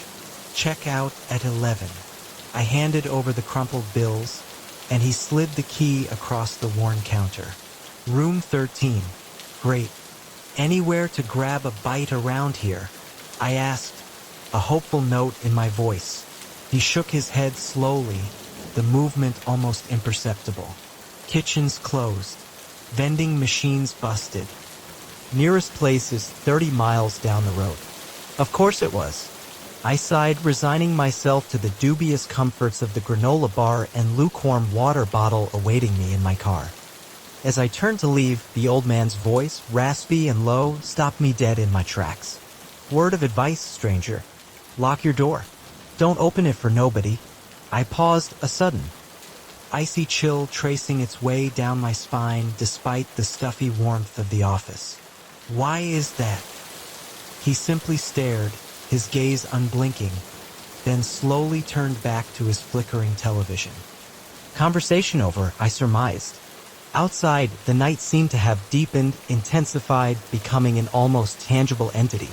The few struggling streetlights in the parking lot cast sickly, yellowed pools of light onto the cracked asphalt. I hurried to my room, suddenly consumed by an urgent need to be behind a locked door, to find some semblance of false security. Room 13 was precisely as I had envisioned. Faded, peeling wallpaper, a sagging, suspect-looking bed, and a bathroom that had undoubtedly witnessed far better days.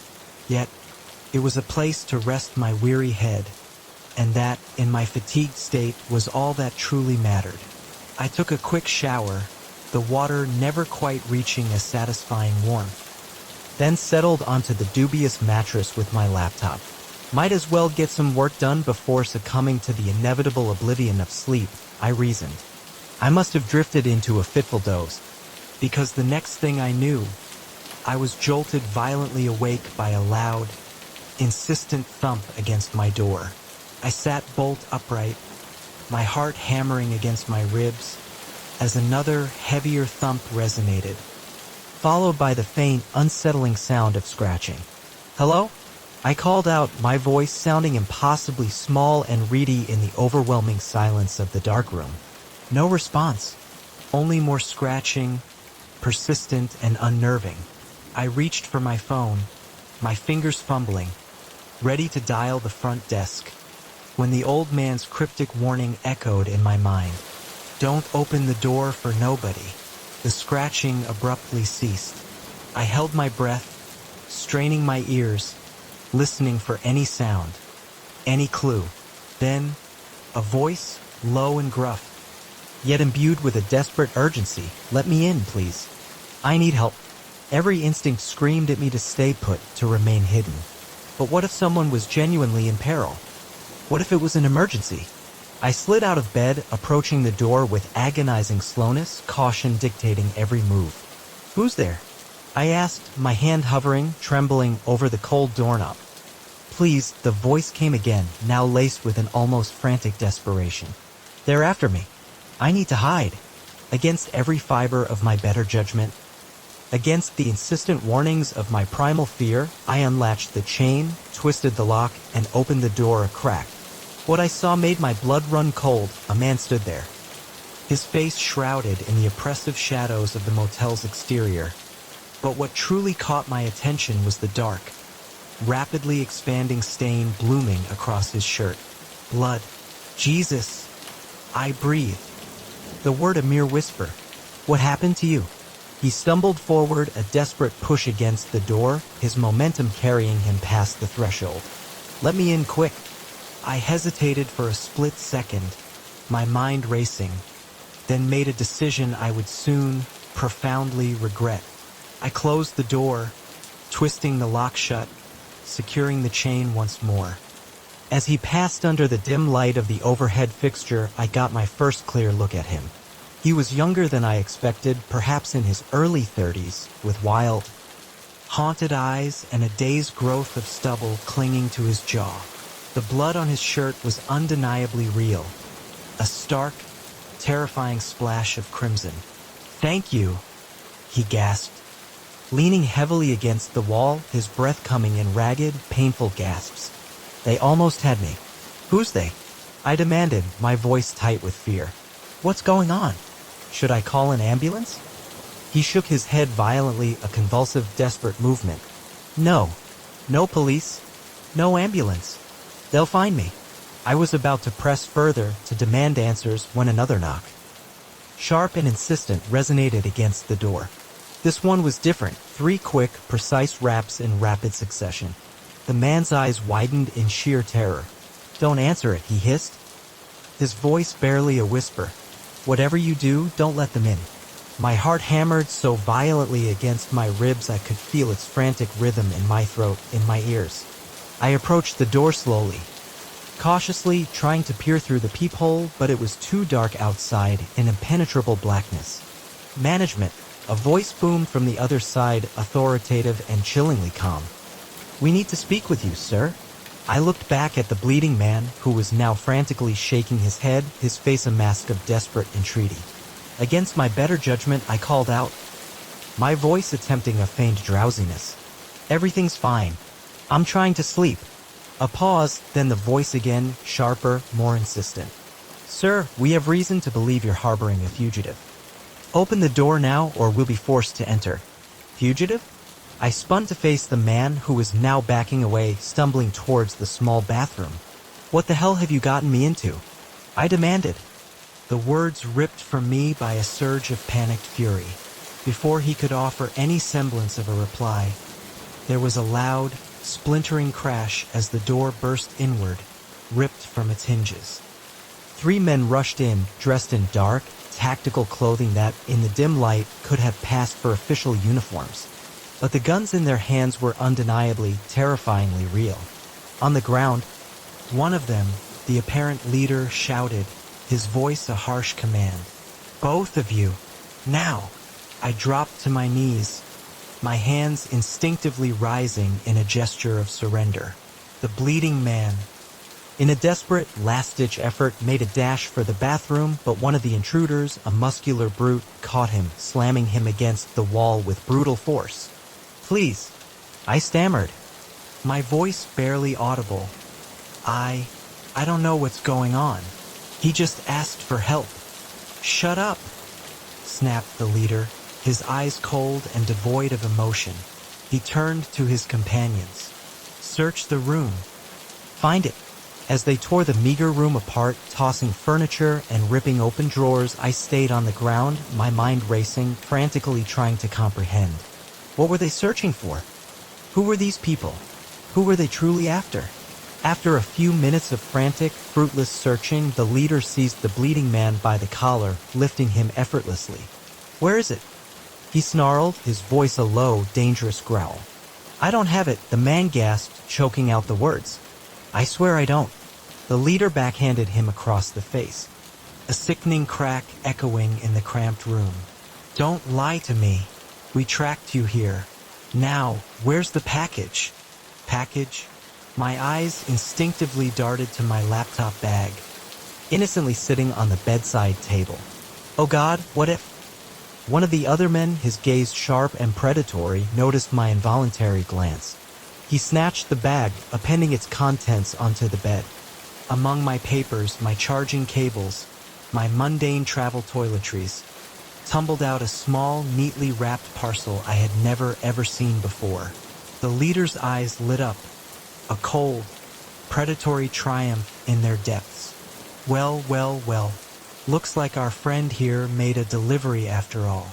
The bleeding man sagged in defeat, all resistance draining from him. "I'm sorry," he muttered, his voice barely a whisper. I had no choice." The leader pocketed the small package with a swift, decisive movement, then turned his chilling gaze on me. "As for you, Mr. Alex," he began, his voice devoid of all warmth, "I'm afraid you've seen too much." My blood ran cold, turning to icy slush in my veins. "Wait, please," I begged, my voice cracking with desperate fear. "I don't know anything. I won't say a word. I swear." He seemed to consider my desperate plea for a long, agonizing moment, then gave a curt nod to one of his men. "Bring them both. We'll let the boss decide what to do with them." As they swiftly zip-tied my hands behind my back and roughly dragged me to my feet, my mind reeled, frantically trying to comprehend how a simple, uneventful night at a cheap motel had plummeted so abruptly into this horrifying nightmare. They marched us out to the parking lot, now eerily silent save for the distant hum of traffic on the highway. A nondescript black van with heavily tinted windows waited, its engine idling softly, a silent, ominous beast. As they shoved us roughly inside, I caught a fleeting glimpse of the motel office. The old man, the proprietor, stood in the doorway, a solitary, silent sentinel watching us passively. Our eyes met for a brief, unsettling moment, and in his, I thought I saw something, a flicker of regret, a shadow of pity. Then, the heavy van door slammed shut, plunging us into a suffocating, inky blackness. The drive seemed to stretch into an eternity. I lost all sense of direction as we wound through unfamiliar back roads, the van's suspension groaning and rattling with every bump and sharp turn. Beside me, the bleeding man remained utterly silent, his breathing shallow and labored. Finally, with a sudden jerk, we came to a stop. The door hissed open, and we were roughly pulled out into the cool night air. We were in some kind of vast, dimly lit warehouse, filled with towering stacks of crates and the faint, metallic scent of industry. A figure emerged from the deeper shadows, a woman, impeccably dressed, radiating an almost palpable aura of cold, ruthless authority. The leader of my captors approached her, handing over the small package. "Well done," she said, her voice cool, composed, and utterly devoid of emotion. "And these," her gaze swept over us, clinical and detached. "These are our loose ends." The leader nodded. "The courier and an unfortunate bystander." "What do you want done with them?" he asked, his voice deferential. She studied us for a long moment, her eyes sharp and calculating, assessing every detail. "The courier knew the risks," she said, her voice chillingly matter-of-fact. As for the other, her eyes locked onto mine, a cold, predatory glint in their depths. I'm afraid it's a shame you were in the wrong place at the wrong time, Mr. Julian. I supplied my name, my voice barely a whisper. Mr. Julian, she continued, her voice gaining a touch of chilling amusement. You see, we cannot afford any witnesses. Our operation is far too important. My mind raced, frantically grasping for any desperate plea, any unlikely bargaining chip that might save me from the abyss. Wait, I blurted out, the word escaping me in a rush of desperate breath. I have skills. I'm a salesman. I'm good with people, with logistics. I could be useful. Her eyebrow arched, a subtle gesture of intrigued amusement. Is that so? And you'd be willing to work for us, knowing precisely what we're capable of? I nodded frantically, my head bobbing uncontrollably. Yes, anything. Just, please don't kill me. She considered my desperate offer for a long, agonizing moment, her gaze unwavering, then a slow, predatory smile spread across her face. It was not a kind smile. Very well, Mr. Julian. Welcome to the organization. I do hope you are as skilled as you claim. For your sake. As they led me deeper into the sprawling, shadowy warehouse, my overwhelming relief at being alive was tempered by the dawning, horrifying realization of what I had just agreed to. I had escaped death, yes, but only to step into a world I knew absolutely nothing about. A world of dark secrets, unimaginable danger, and profound moral compromise. The bleeding man was not so fortunate. The last sound I heard as the heavy metal door closed behind me was a single, muffled gunshot. That night at the Starlight Motel had changed everything. My old life, mundane and predictable, was irrevocably gone, replaced by something far darker, far more perilous, and infinitely more uncertain. As I was shown to my new quarters, a sparse, windowless room in the back of the warehouse, I couldn't help but recall the old man's cryptic warning, "Don't open the door for nobody." If only, I thought with a profound and bitter regret, if only I had truly listened. Story 13. The rain was a relentless curtain, a drumming symphony against the windshield, blurring the lonely ribbon of highway ahead. I never should have stopped to offer aid to that stranded motorist. But I did, and that single act of kindness plunged me into a desperate fight for my life, a terrifying struggle to survive until the first hesitant blush of dawn. My name is David, and I am an ordinary man who made one fatal, undeniable mistake.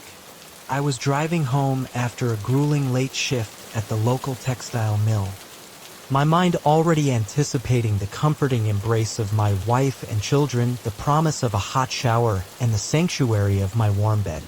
The storm had been raging for hours, a relentless deluge that seemed determined to wash away the very landscape. That's when I saw her, a lone figure, a woman standing beside a broken-down car, waving frantically into the torrent. In retrospect, the red flags were glaringly obvious.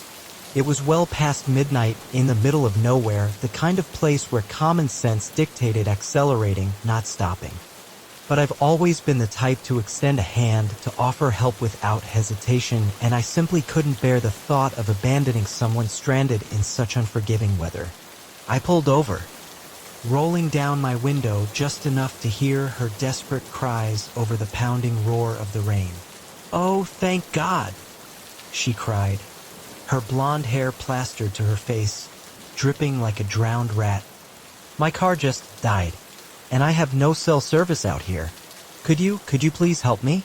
I hesitated for a fleeting moment, a prickle of unease unsettling me, but her pleading, tear-filled eyes, and the sheer ferocity of the storm won me over.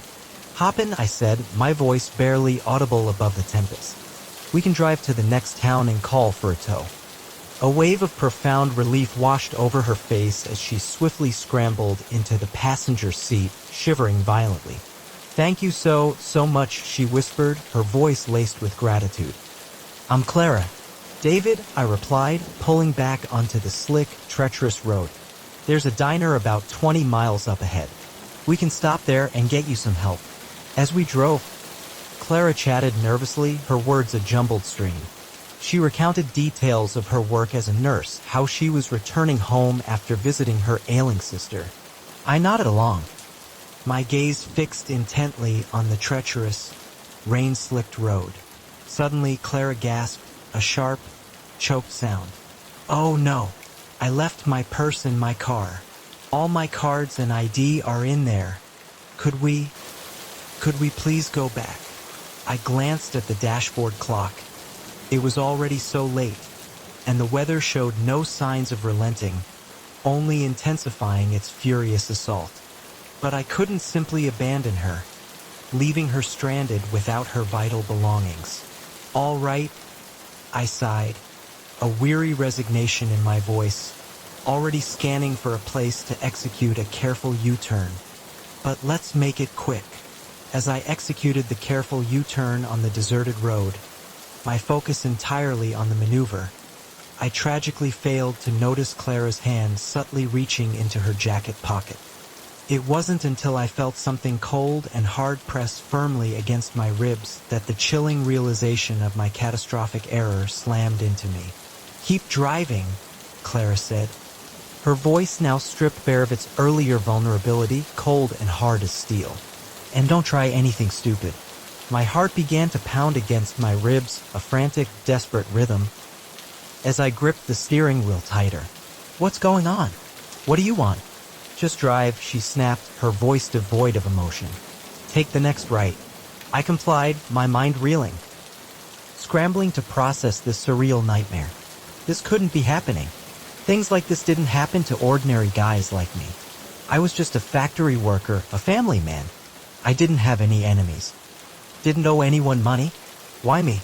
We drove for what felt like an eternity, the rain never relenting its furious downpour. Clara directed me down increasingly remote, unpaved roads, deeper and deeper into the desolate countryside, where the trees closed in like shadowy sentinels.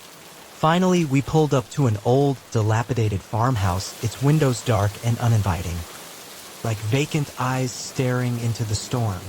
"Park behind the barn," Clara ordered, her voice a sharp command. As soon as I cut the engine, plunging us into a deeper, suffocating silence, the passenger door opened. A man appeared, his face obscured by the shadows and the relentless rain, his silhouette hulking and menacing.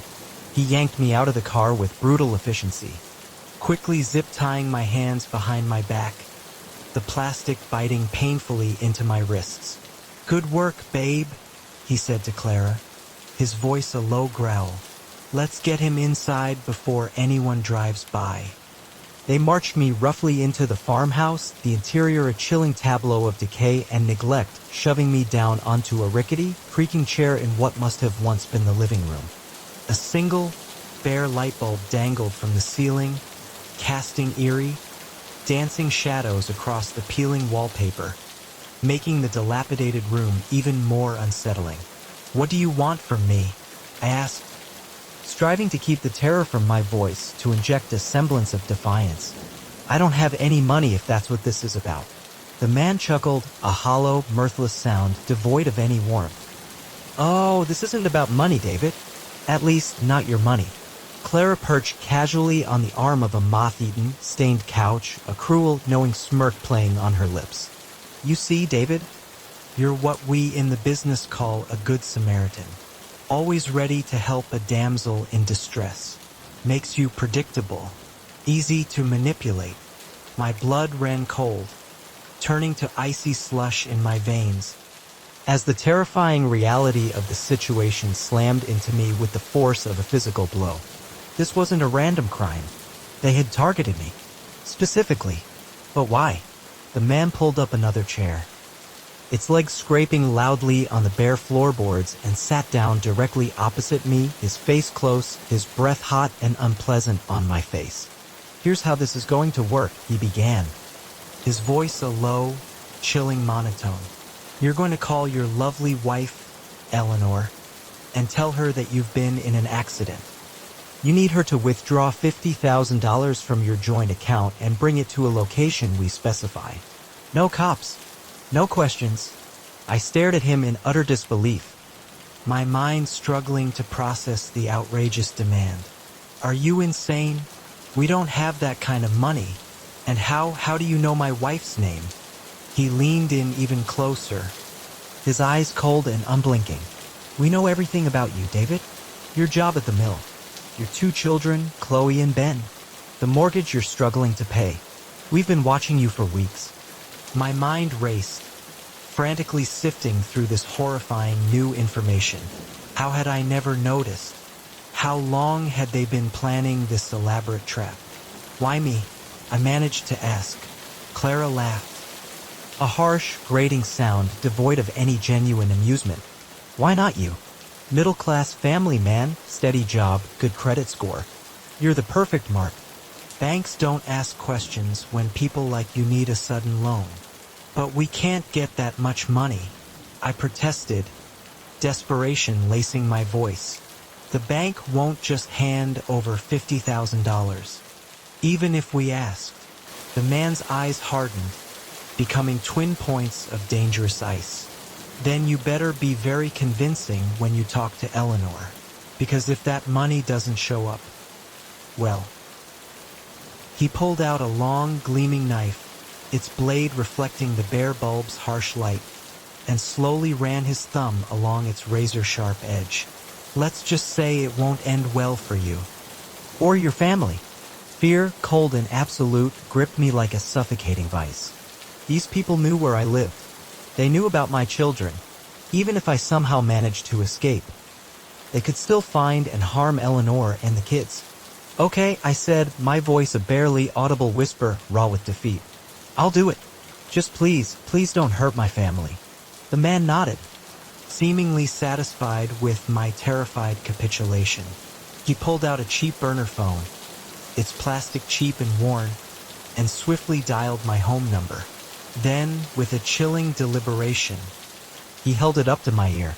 Eleanor answered on the 3rd ring, her voice thick with sleep, laced with a tremor of confusion. Hello? Eleanor, it's me, I said, striving desperately to keep my voice steady to betray none of the terror that raged within me. David? What's wrong?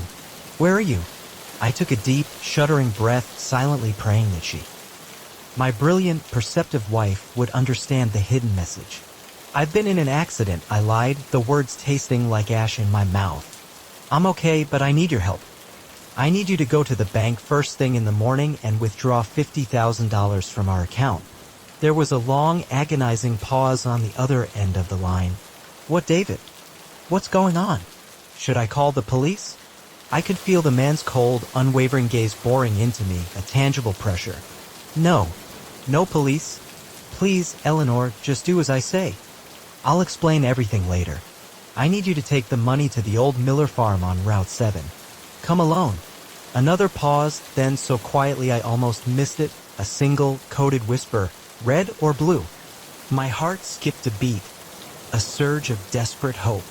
Years ago, Eleanor and I had devised a simple, emergency code, a lifeline in times of unthinkable peril. Red meant extreme danger, call for immediate help. Blue meant play along, I have a plan. Blue, I said, my voice as steady as I could make it, praying my captors wouldn't detect the subtle inflection, the hidden meaning. Definitely blue. Okay, Eleanor replied, her voice now remarkably stronger, steadier, a testament to her unwavering courage. I understand. I'll do exactly as you said. Be safe, David. I love you. The call ended, and the man snatched the phone away. Not bad, he grunted, a flicker of grudging approval in his eyes. Let's hope your wife is as cooperative in person. The next few hours were a blurred agony of anxiety and suffocating fear. I was tied securely to the rickety chair, left alone in the dark, dilapidated room while my captors retreated to the kitchen, their voices a low, conspiratorial murmur. I strained to discern their words, but could only catch fragmented snippets, chilling phrases that painted a picture of ruthless efficiency and cold calculation. As the first pale, hesitant streaks of dawn began to paint the eastern sky, I heard it. The crunch of tires on the gravel drive outside. My heart leaped into my throat. Eleanor was here. The man and Clara tensed, their faces pressed against the grimy window, peering out into the nascent light. Suddenly, their expressions shifted, transforming from anticipation to confusion, then to outright, furious rage. "It's the cops!" the man yelled, his voice a strangled roar of betrayal. Everything happened with a terrifying speed after that. The sudden sound of car doors slamming shut, a cacophony of shouts, "Police! Come out with your hands up!" The man and Clara scrambled frantically, their eyes darting around the room, desperate for an escape route, but it was too late. The farmhouse door burst open with a crash, and suddenly the room was filled with uniformed police officers, their weapons drawn, their faces grim and determined. In the exhilarating chaos, I saw Eleanor rush in, her eyes wide with a terrifying blend of fear and overwhelming relief as her gaze finally landed on me. As an officer quickly untied my bound hands, the full, astonishing story poured forth from Eleanor's lips. She had instantly recognized the subtle distress code, the blue signal, and had immediately contacted the police. They had swiftly orchestrated a sting operation, utilizing the money drop as bait to ensnare my kidnappers. The man and Clara were led away in handcuffs, their elaborate, cruel scheme crumbling into ruins around them. As Eleanor hugged me tightly, her body trembling with residual shock, I finally allowed myself to break down, the accumulated stress and raw terror of the night catching up to me all at once. In the days that followed, we learned more about the failed plot. The ruthless couple had been running this insidious scam for months, specifically targeting Good Samaritans across 3 different states, individuals who, like me, were driven by an inherent kindness. They had been meticulously watching our family, patiently waiting for the perfect, most vulnerable opportunity to strike. As I gave my detailed statement to the lead detective, a grizzled veteran with tired eyes, he shook his head in genuine amazement. "You're lucky, Mr. Hayes," he said, his voice gruff but sincere. "If you and your wife hadn't had that code, this could have ended very, very differently." I nodded, still trying to fully process just how perilously close I had come to disaster.